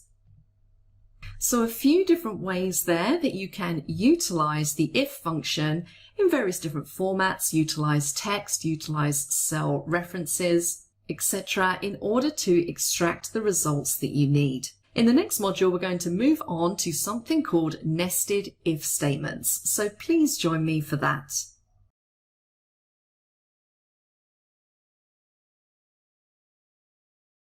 Hello everyone and welcome back to this course on Excel for Business Analysts. We're down in section 4 where we've been looking at logical functions and in particular the if function, one of the most popular functions in Excel and something that you really need to wrap your head around if you work in business analysis. Now in the previous couple of modules we've taken a look at some basic examples of if and how you can utilize it in different ways. In this module, I want to move on from that idea and just show you how you can construct what we call a nested if statement. Now, when we say a nested if statement, what we essentially mean is an if statement or multiple if statements within an if statement. Now, that might sound a little bit confusing at this stage, but hopefully this very simple example using the data we used in the previous module will make it all a lot clearer. So once again, just a reminder of our data. We have employee names and we have the building department that they work in. We have their hire date. We have the years that they've been employed, their salary and their job rating. And in the previous example, we were giving out bonuses for all of the employees that had a job rating of 5. Now it seems a little bit stingy to only give employees that have a job rating of 5 an annual bonus. So what we're going to do is we're going to dish out some more money using nested ifs. So I'm going to jump into cell H2 and we're going to start off with our equals if function again. Now, our logical test is going to be the same. So if the job rating is equal to 5, comma, and I'm going to start out by hard coding in what the bonus is going to be if that logical test is true. And just to keep things consistent, we're going to stick with 3,000, comma. Now this is where the nested part comes in, because what I want to do now is say, if the job rating is 4, the employee is going to receive $1,500. So instead of providing a false argument at this stage, I'm going to add in another if and open the bracket. And I'm going to do exactly the same thing. If the job rating is equal to 4 this time, then that employee is going to get $1,500, comma. Let's add in another one. If, open bracket, the job rating is equal to 3, then the employee is going to get $900 bonus. And we can carry on going. So let's do one more, comma. If the job rating is equal to 2, then they're going to get $500 bonus, comma. And what I'm going to say is that if somebody's got a job rating of 1, then they're not going to get anything. So we're going to say, comma, 0 on the end. Now with these longer nested if statements, what you need to remember is that for each bracket that you've opened, you need to close off as many at the end. So I can see that I have 1, 2, 3, 4 open brackets, so I need to close off 4. 1, 2, 3, 4, and hit enter. Now the first one is showing me nothing, and that is a job rating of 1, so that appears to be correct. I'm going to copy this formula down, and what I should see is that I have figures filled in for anyone with a job rating of 2, 3, 4, or 5, and whenever the job rating is 1, there is no bonus. So that appears to be working very nicely using those nested if statements. And as you can imagine, if you have a lot of data, these can get pretty long. And in the next module, I'm going to show you a way that you can kind of shorten this up a little bit. But it's really important that you understand this concept of nesting functions inside other functions. Now, of course, as we saw previously, we could also utilize cell references to construct our nested if statements. So what I've done here is I've just added a little table over at the side that shows me the ratings 1 to 5 and the bonus for each of those ratings. So instead of hard coding these numbers into the formula, which makes them a little bit more difficult to change, I can just reference the cell from this little table instead. So let's take a look at how that would look. We're just going to say equals if, open bracket, our logical test is the job rating. If that's equal to 5, then they're going to get a bonus of 3,000, which is cell K8. And remember, we need to lock that in place by pressing the F4 key to make it absolute, because we're going to copy this down. Comma, if, open bracket, the job rating is equal to 4, then they're going to get a bonus of 1,500 and lock that in place with the F4 key. And I could carry on going as I did before, but in this case, I'm just going to leave it there. I'm going to do my final argument. For anybody else who hasn't got a job rating of 4 or 5, they're going to get nothing in this case. And I need to close off 2 brackets because I've opened 2. Enter, and then double click to autofill that down. And of course, as we've seen before, if these numbers now change, everything is going to automatically update. So let's change the bonus for a job rating of 4 to 1,700, hit enter, and all my numbers have updated very simply. Hopefully those examples have demystified nested if statements a little bit more for you. In the next module, I'm going to talk to you about the newer if-s function, which really makes nested if statements a lot more concise and a lot shorter. So please join me in the next module for that.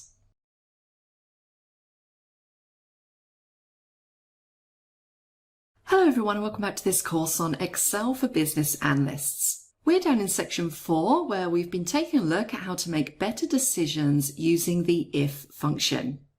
And in the previous modules, we've seen a couple of basic examples of how to utilize if, and we've also looked at how to utilize nested ifs, that is, if statements within if statements. And if you remember, we had a very small example, but when working with nested ifs, the formula can become quite long and quite cumbersome. Imagine if you had a lot more data and a lot more if statements that you need to add in, that formula would become extremely long. So what we're going to do in this module is we're going to take a look at Excel's new alternative to working with nested ifs. And that is the ifs or the ifs function. I like to call it ifs to differentiate from regular ifs. Now, one thing to note here is that the new ifs function is not available in all versions of Excel. So if you have Excel 2016, 2019 for Office 365, then you should find that you have access to the ifs function. If you're not sure which version you're using, a very quick way of checking if you have access to the function is just to click in a cell, type it in, and if you can see it listed underneath, then you are good to go. If you don't have this function, then you will need to use nested ifs, as I demonstrated in the last module, until you upgrade and have access to this new function. So let's take a look at how the ifs function works. So I have an example on my screen here, and this is just some test results for an English exam. And I have these student names, I have their score, and what I want to determine here is whether they passed, failed, or if they need to retake. And just above, I have the threshold, the pass mark they need to achieve. So essentially, if they score above 75%, they have passed. If they score below 75%, they have failed. And what we're going to say is if they have achieved exactly 75%, they're going to need to retake the exam.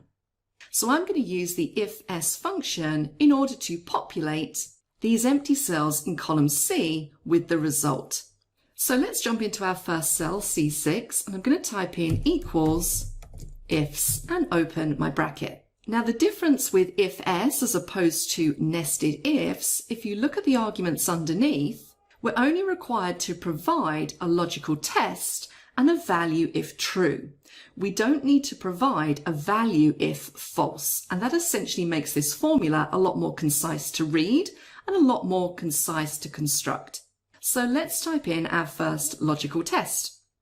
We're going to say if the score, which is in cell B6, is greater than 75, and we're going to lock that cell because we're going to copy this down by pressing the F4 key, comma.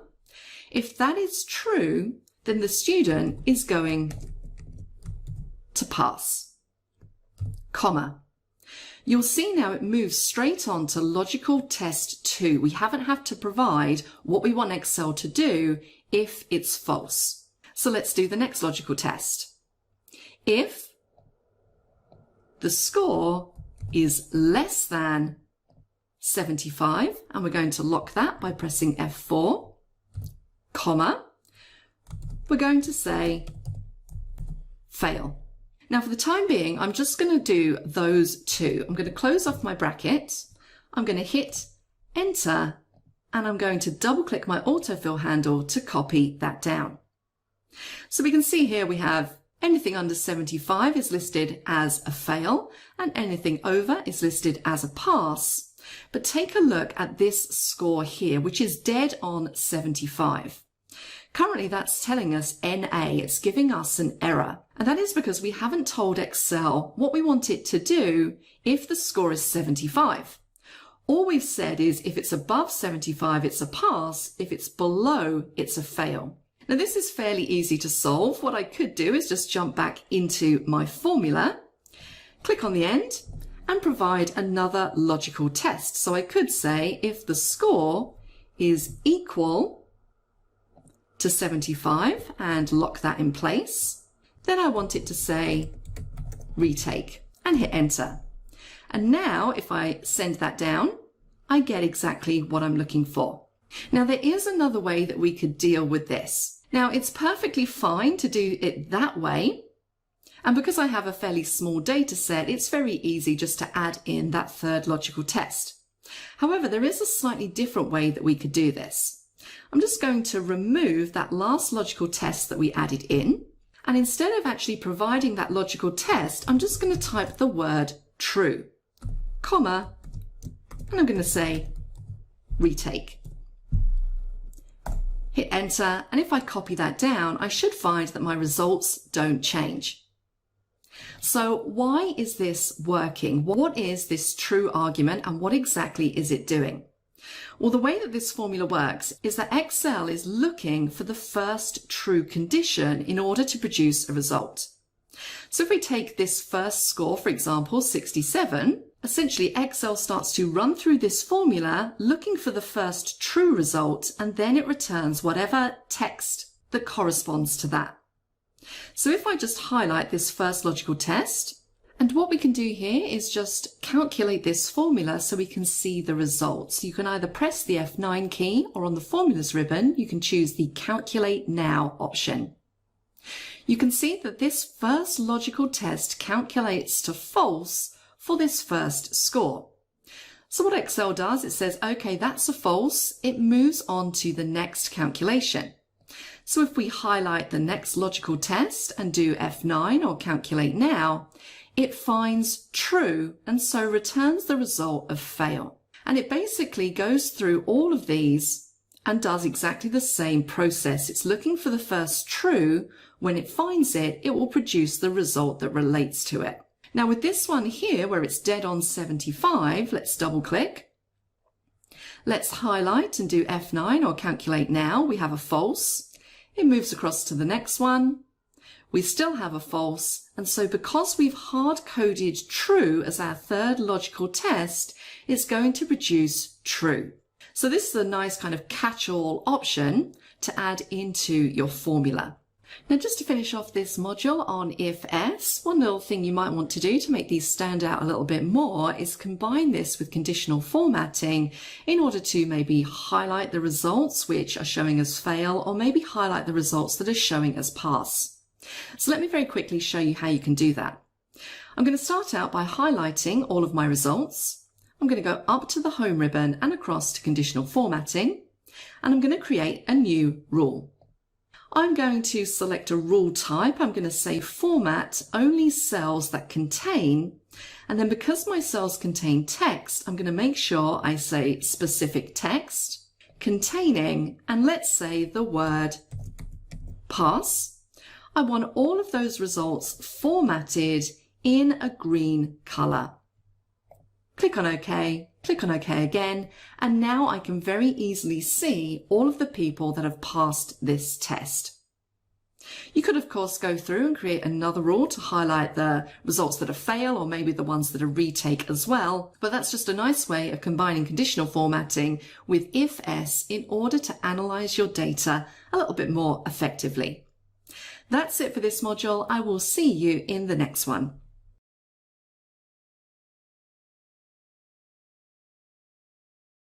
Hello everyone, and welcome back to this course on Excel for Business Analysts. We finally made it all the way down to the final module of section 4. And in this module, we've been taking a look at if functions.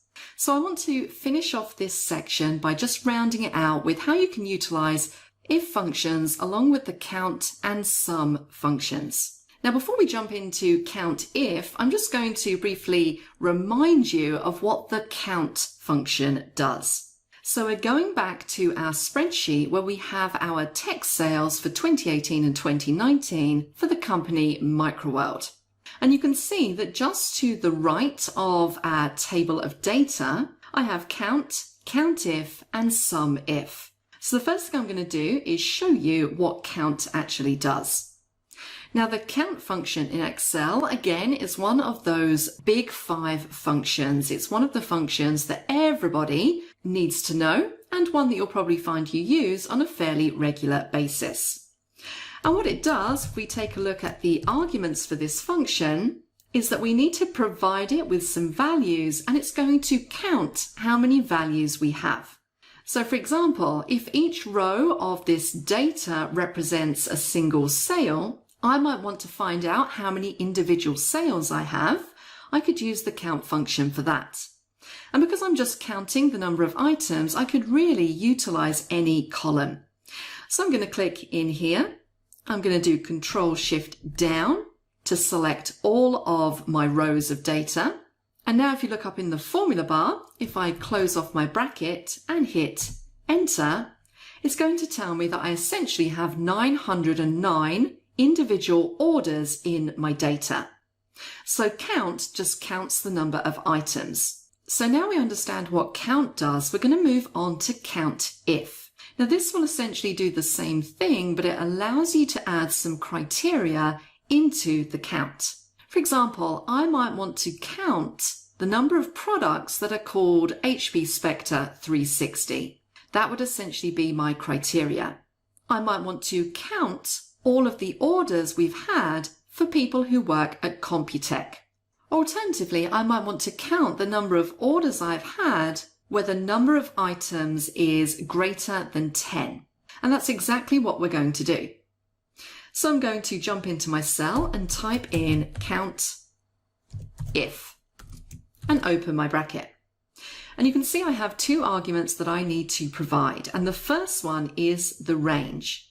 So it really depends what you are counting in this particular example. So let's use that last example that I mentioned. We're going to count the number of orders where the amount of items ordered is over 10. So my range is going to be the number of items. So I'm going to click in my first cell, Control-Shift down to select the entire column. So we're now working up in the formula bar. I'm going to press comma, and it's asking me for my criteria. Now your criteria always needs to go in quotation marks. And what is my criteria? Well, I'm only counting the order if the number of items in that order is greater than 10. Close my quote marks and close my bracket. So I've provided my criteria range and also my criteria. Hit enter.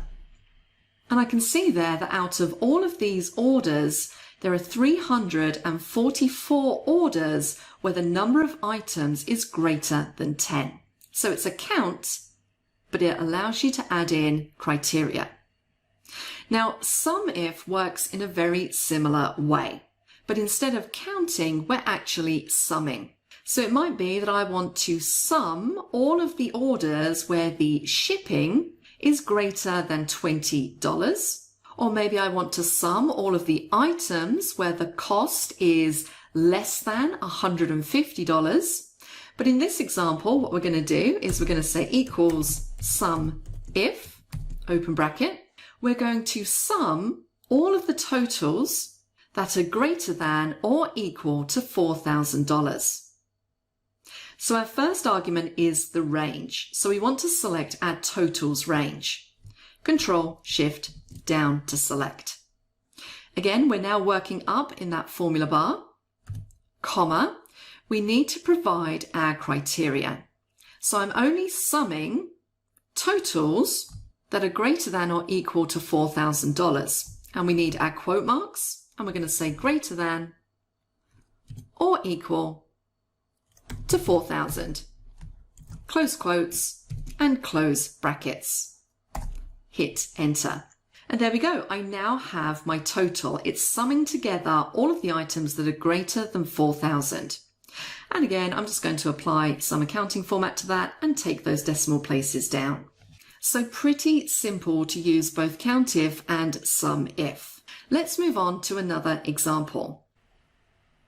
Now this time we're going to utilize COUNTIFs and SUMIFs in order to achieve our result. Now COUNTIFs and SUMIFs differ from COUNTIF and SUMIF because it allows us to use multiple pieces of criteria. So very similar to when we were looking at that if-else function. So what we have over here are a few different tables. This first table in the top left-hand corner, it's showing us the names of some salespeople, the region that they work within, the number of orders they've generated, and the total amount of sales, this time in UK pounds. And what I essentially want to do is, in this first table, I want to count the number of orders that are greater than or equal to 100 for each of the regions.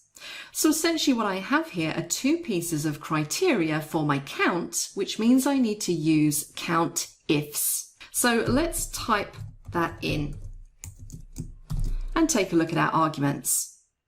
So the first argument we have here is criteria range 1. So what exactly are we looking for? Well, we're counting the number of items in each region. So our first criteria range is the region. So I'm going to select that entire range. Now, because I'm going to drag this formula down, I don't want these cell references to move, so I'm going to need to lock that in place by pressing the F4 key to make those references absolute. Comma. It's now saying, okay, within that range, what do you want me to look for? And I want it to look for the East region, F2. I'm now being asked for my second criteria range. So my second piece of criteria is I'm looking for the number of orders. So I'm going to select the orders range. And again, I'm going to lock that in place, F4.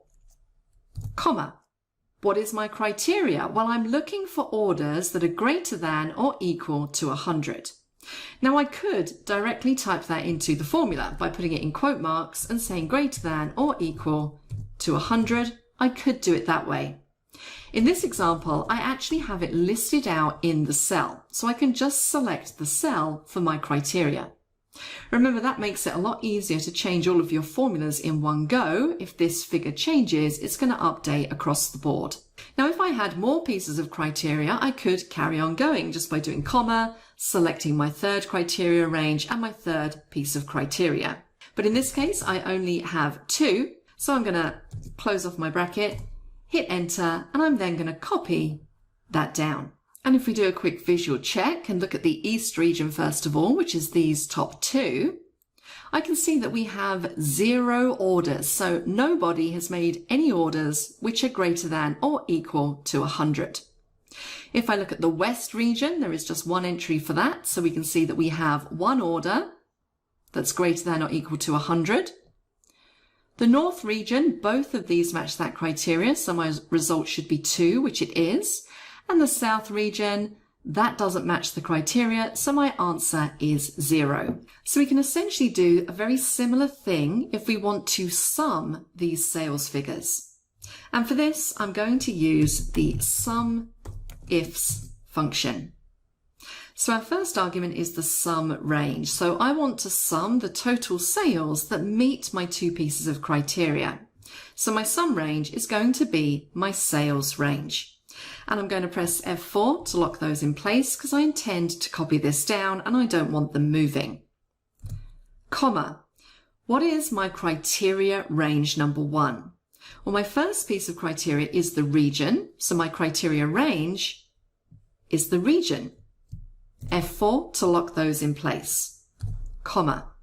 I now need to specify what I'm looking for in that criteria range. Well, I'm looking for the region. In this case, F12. Comma. I now move on to my second piece of criteria. So I'm looking for all orders that are greater than or equal to 100. So my criteria range is my orders range. F4 to lock those in place. Comma. What is my second piece of criteria? So again, I could select cell G12. Alternatively, I could manually type that in, greater than or equal to 100, making sure it's in quote marks, and then closing off my bracket. Let's hit enter, and let's just send that down. And there I have my results. So again, this is a small data set. We can do a very quick visual check. If I look at sales for East, none of those match my criteria, hence why I have nothing in my total. We only have 1 for West, so I would expect to see the same thing, 41,107.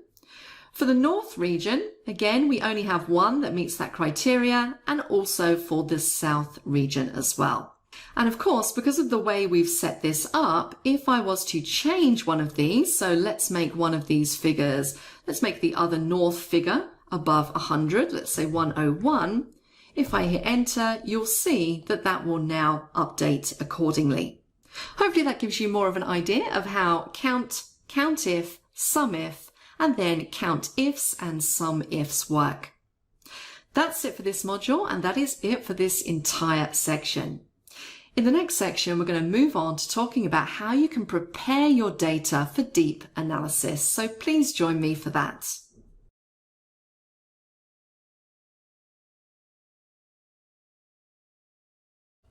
Hello everyone, and welcome back to this course on Excel for Business Analysts. We've made it all the way down to section 8, and in this very short section, I want to talk to you a little bit about forecasting. So forecasting is essentially being able to predict future values based on historical values and trends. And it's really useful to be able to create a forecast to give you some idea of how your numbers are going to look in the future. So if you can imagine, if you are the head of a sales team and you have your monthly sales data, being able to predict 6 or 12 months into the future and get a rough idea of what your sales are going to look like can be extremely helpful. And Excel has a few utilities that are really going to help you when it comes to forecasting accurately. Now, I will say that when it comes to forecasting, it's not an exact science. Forecasting uses your historical data to predict what's going to happen in the future. It doesn't necessarily account for any anomalies or things that might happen. For example, if a global event, much like we're having now, impacts sales for your company, then Excel isn't going to be able to predict that accurately. So really, just think of it as an estimate. It gives you a rough idea. It's not an exact science. Now I'm going to start out in this module by showing you a really helpful little utility called forecast sheets, or one-click forecasting. And whilst it's not quite one click, it's pretty close, and it really does take all of the stress out of creating forecasts. Now the forecast sheets option is one of the newer options in Excel. So if you have Excel 2016 or later, then you should have access to this. If you want to quickly check, if you jump across to the data ribbon, in the forecast group, it's this button here, forecast sheet. And you can see as I hover over, the screen tip is telling me it creates a new worksheet to predict data trends. So let me show you how this works. So on the screen here, I have a very basic data set. I have a set of dates, and then I have some sales figures. And you can see that these dates are evenly spaced. So essentially what I'm doing here is I'm taking a reading on the first of every month of the sales figures. So essentially these sales figures are from the previous month. And this is pretty important when you're forecasting. It's always going to be better if you have your dates evenly spaced.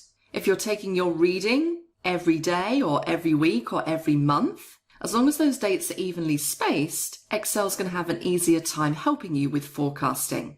It's also worth mentioning that with this forecast sheets option, you don't necessarily have to have all of your data points. In fact, if you have a few data points missing, Excel can still work out a reasonably accurate forecast. In fact, you can have up to 30% of data points missing and have the forecast still be accurate. Now, looking at this data for these sales figures, I can see that there is an increase each month. The increase isn't particularly evenly spaced. There's no real pattern to it. So this data is a good candidate for using the forecast sheets option. And what I essentially want to do is work out what my forecast is going to be for the next few months. So maybe I want to forecast up until the end of the year. So all I need to do is select all of my data, including the column headings. I'm going to go up to my data tab and click Forecast Sheet. And immediately you can see what Excel does here. It shows me a line chart and I can see my current sales plotted. So this blue line is my historical data, and then these orange lines coming off here, this is the forecast. Now currently my forecast is ending on November the 1st. So I'm actually going to change this forecast end date so that it ends on January the 1st. So now I can see how my data has been forecast. That's the middle orange line running through there. And then what we have is an upper and a lower confidence bound. So this is how confident Excel is that 95% of all sales figures are going to fall between this lower and upper confidence bound. Now, if you click the little options to expand that out, you do have a few more things you can modify in here. So for example, you can set the forecast start date, and you can see there is that confidence interval. So as I said, the lower and upper confidence bounds, they're 95% confident that all results are going to fall within those bounds. You can, of course, modify that. If I start to take that down, you can see my confidence bounds become closer together. However, if I start to move that up and get above 95%, those lines get further apart. Now, seasonality, I have this set to detect automatically. I don't particularly have seasonality to my data. It's monthly data. That's the only seasonality I really have. But it might be that for certain job roles or for certain figures, there might be an increase in sales at certain times of the year. So you might want to set your seasonality manually. We have our timeline range and our values range. Those are just the selections I've made on my worksheet. I've selected to fill missing points using interpolation. So essentially what that means is if I have any missing values in my data, Excel's going to utilize the data before it and the data after it to create the forecast. Alternatively, you could choose to fill the missing points with zeros. Now, this is a line chart that I'm looking at, but if you look in the top right-hand corner, you do also have the option to create a column chart. So again, everything in blue are the current sales and everything in orange is the forecasted data. And you can see we have these little, what I like to call error bars. This is showing you your confidence bounds in the column chart. Now, I actually want mine to be a line chart like so, and I'm going to click on Create. And this is pretty much what it does. It's very quick and it's very simple. So I get my line chart, which is showing me my forecast, but I also get a table, which is showing me the actual figures. So now I have my forecast sales, I have my lower confidence bound sales, and my upper confidence bound sales. So essentially with one click, I've been able to create a really nice forecast table and a really nice forecast chart. So if you are someone who does a lot of forecasts or needs to predict future values and you're using Excel 2016 or later, definitely worth checking out that forecast sheet option. That's it for this module. In the next module, I'm going to just show you how to do something similar, but this time using forecast functions in Excel.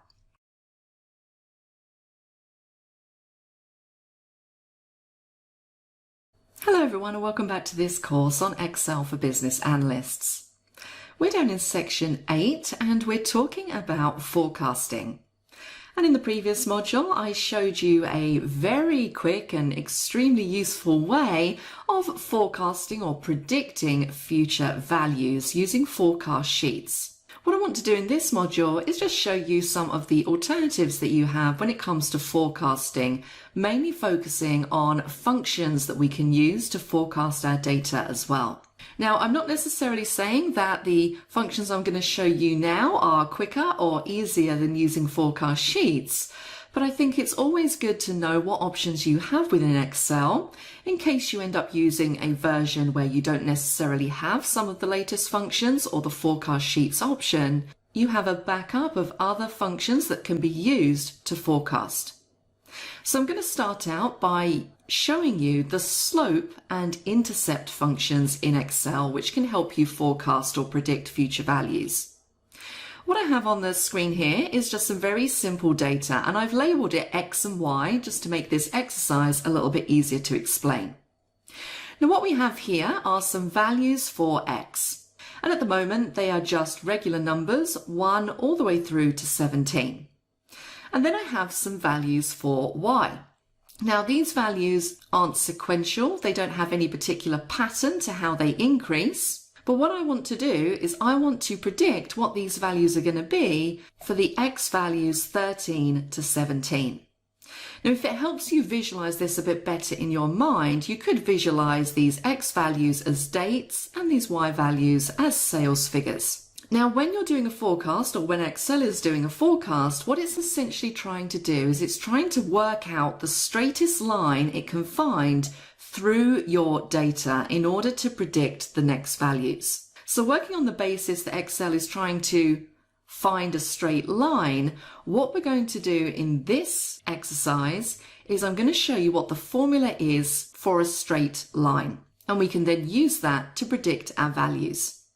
Now this is where everything goes a little bit mathsy, so I apologize greatly for taking you back to your school days, but you may or may not remember that the equation for a straight line is y equals mx plus c. So in this equation, we know what our y values are, we've got them listed here. We know what our x values are because we have those listed out as well. We have two unknowns. We have an m value and a c, and this is what we're going to use the slope and intercept functions to work out.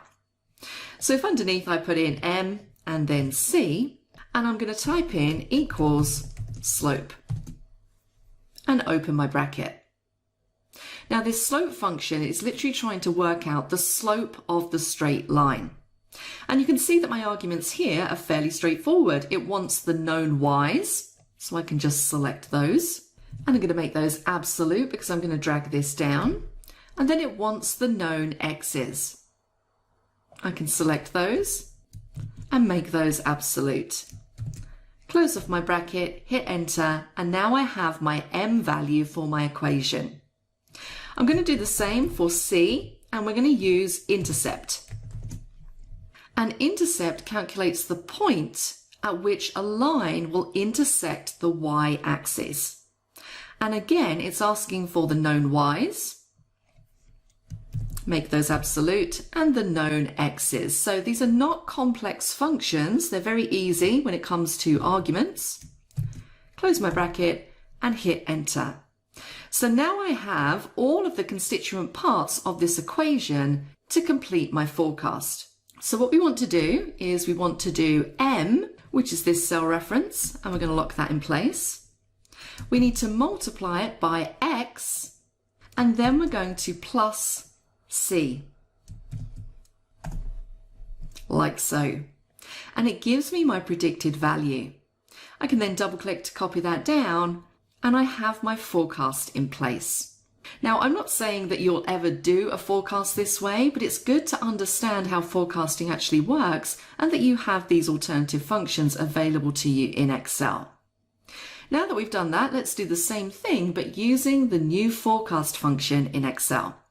So we have exactly the same data here, but we're just going to utilize the forecast function. And you'll see that this is a much easier way of doing things. So when I start to type in forecast, you'll see I get a few different options. Now notice that the one at the bottom that is just forecast, mine has a little warning triangle next to it. And that means it's there as a legacy function. It's been replaced by something more current in Excel, but it's still there for legacy purposes. Now forecast has been replaced with forecast linear, and that is the one I'm going to choose here because I'm again looking for the straightest line possible through my data. Now the first argument here is x, so I need to give it my next x value. Now I actually want to select cell C16, but you can see that my formula is kind of over the top of that. So what I'm going to do is I'm just going to escape out of there, and I'm going to construct this up in the formula bar instead. So forecast.linear, we want our x value, which is C16, comma, and known y's. I'm going to make those absolute, comma, and our known x's.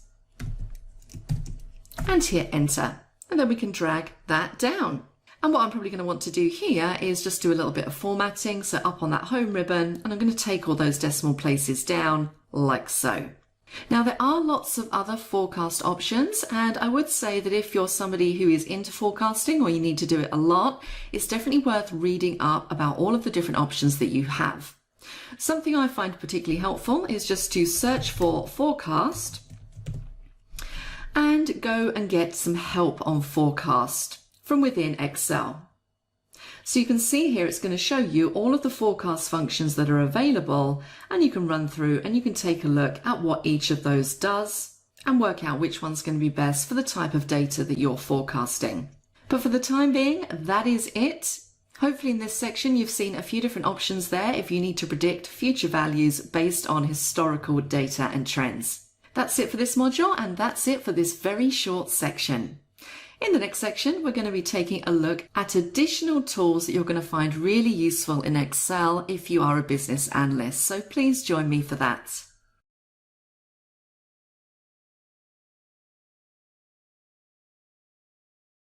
Hello everyone, welcome back to this course on Excel for Business Analysts.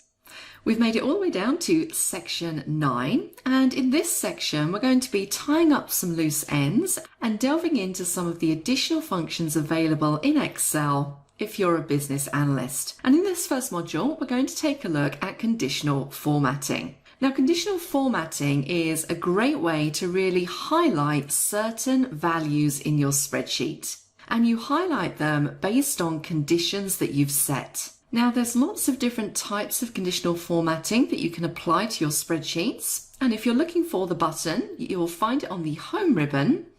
In the Styles group, you have a conditional formatting drop-down just here. And you can see all of the different types of conditional formatting you can apply. The top two here allow you to specify criteria in order to highlight certain values in your spreadsheet.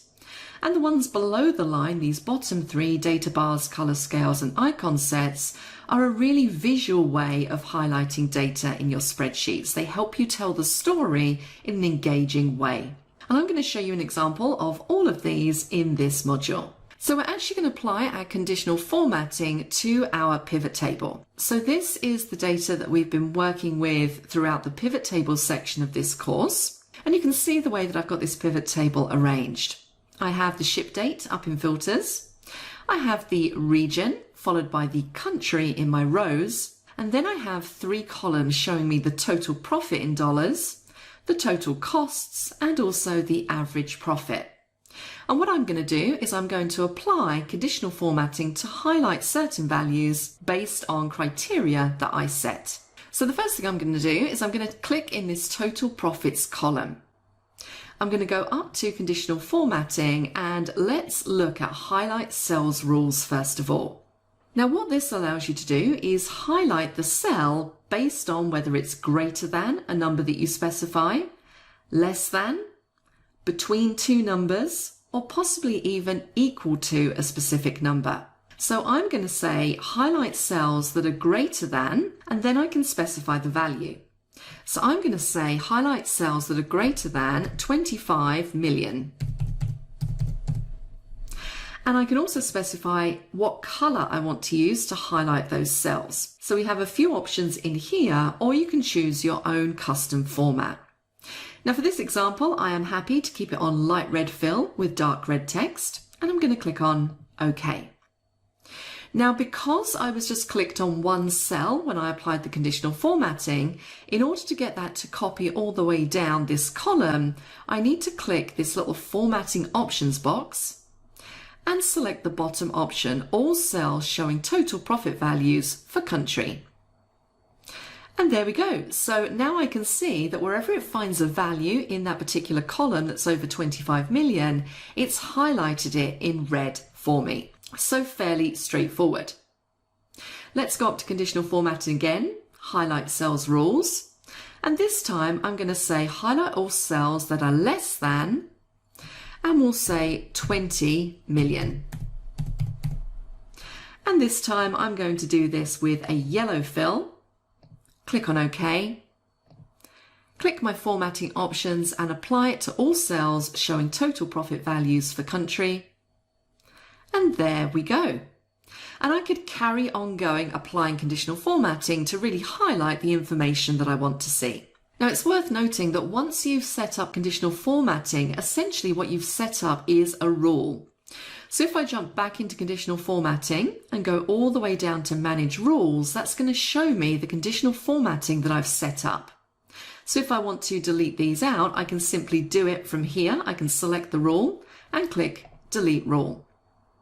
Similarly, if I want to edit a rule and make any changes, I have an edit rule button in here, which will allow me to modify that. Click on OK and click on OK again. So now let's jump back up to conditional formatting and look at top bottom rules. So with this one, Excel essentially looks at your data and it will work out or give you the top 10 items, the top 10%, the bottom 10, the bottom 10%, everything that's above average or below average. So if I wanted to see the top 10% countries by the column that I'm clicked in, which is the total profit, I can say top 10%. And I could change the percentage here if I wanted to. And I could choose to highlight that with green fill, click on OK, and once again, I'm going to copy that down. So now all that's highlighted are the top 10% of items in my data by total profit. Now you'll notice here that when I'm doing these rules, it's just highlighting the cell of the column that I'm clicked in. And I always get a lot of questions saying, well, how do you get it to highlight the whole row?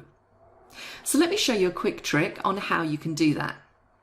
I'm going to first jump in and just manage the rules and delete this piece of conditional formatting.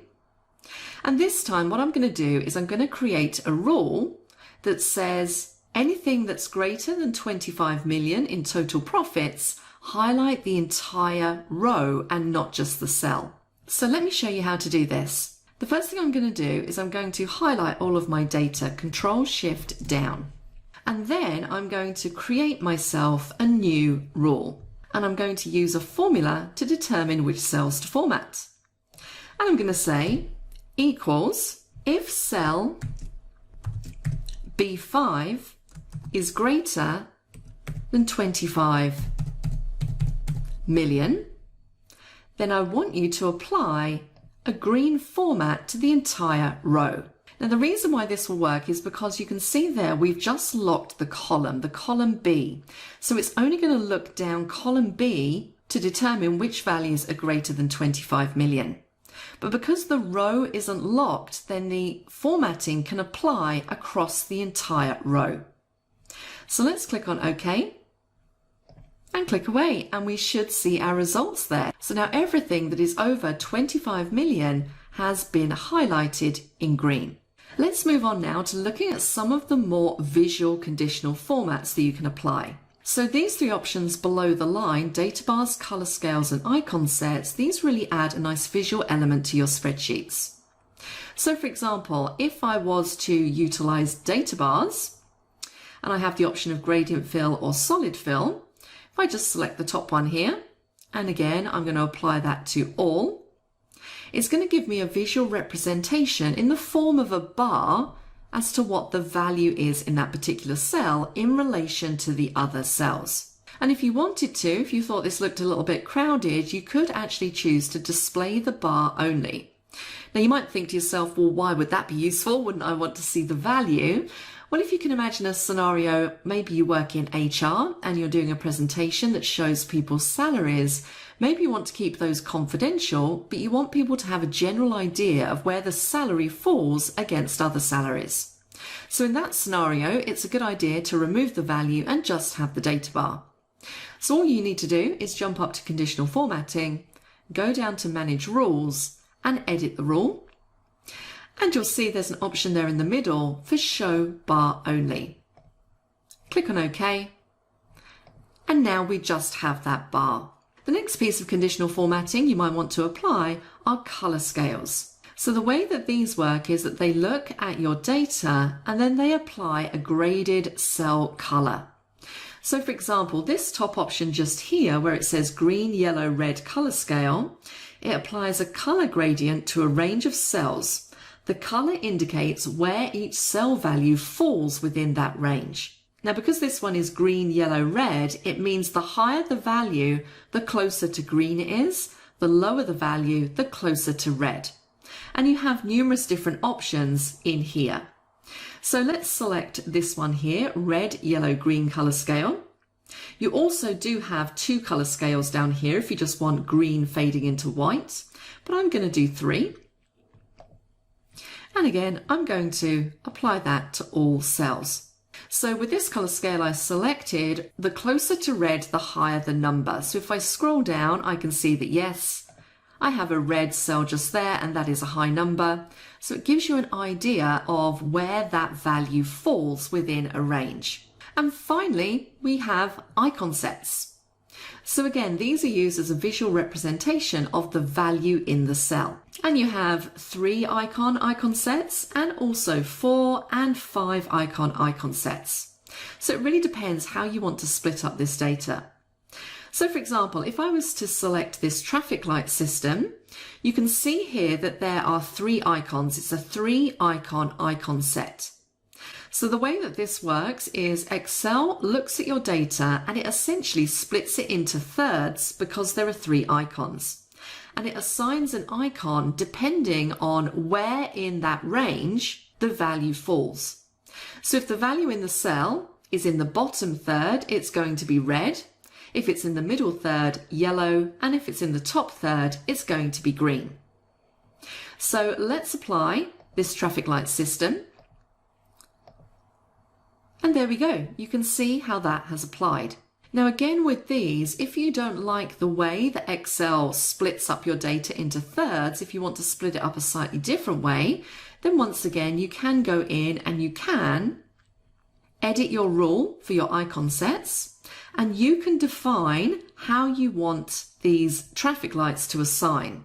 So you could say when value is greater than or equal to, and then define your own number, because currently Excel is just splitting it into thirds. So conditional formatting is a great way of analyzing data by highlighting the information that's most important to you. And with these additional visual conditional formats, it makes your spreadsheet a bit more engaging, easier, and more interesting for people to read and understand. That's it for this module. In the next module, we're going to be taking a look at the indirect function. So please join me for that. If you're not a subscriber, click down below to subscribe so you get notified about similar videos we upload. To get the files the instructor used in this tutorial and follow along, click over there. And click over there to watch more videos on YouTube from Simon Says It.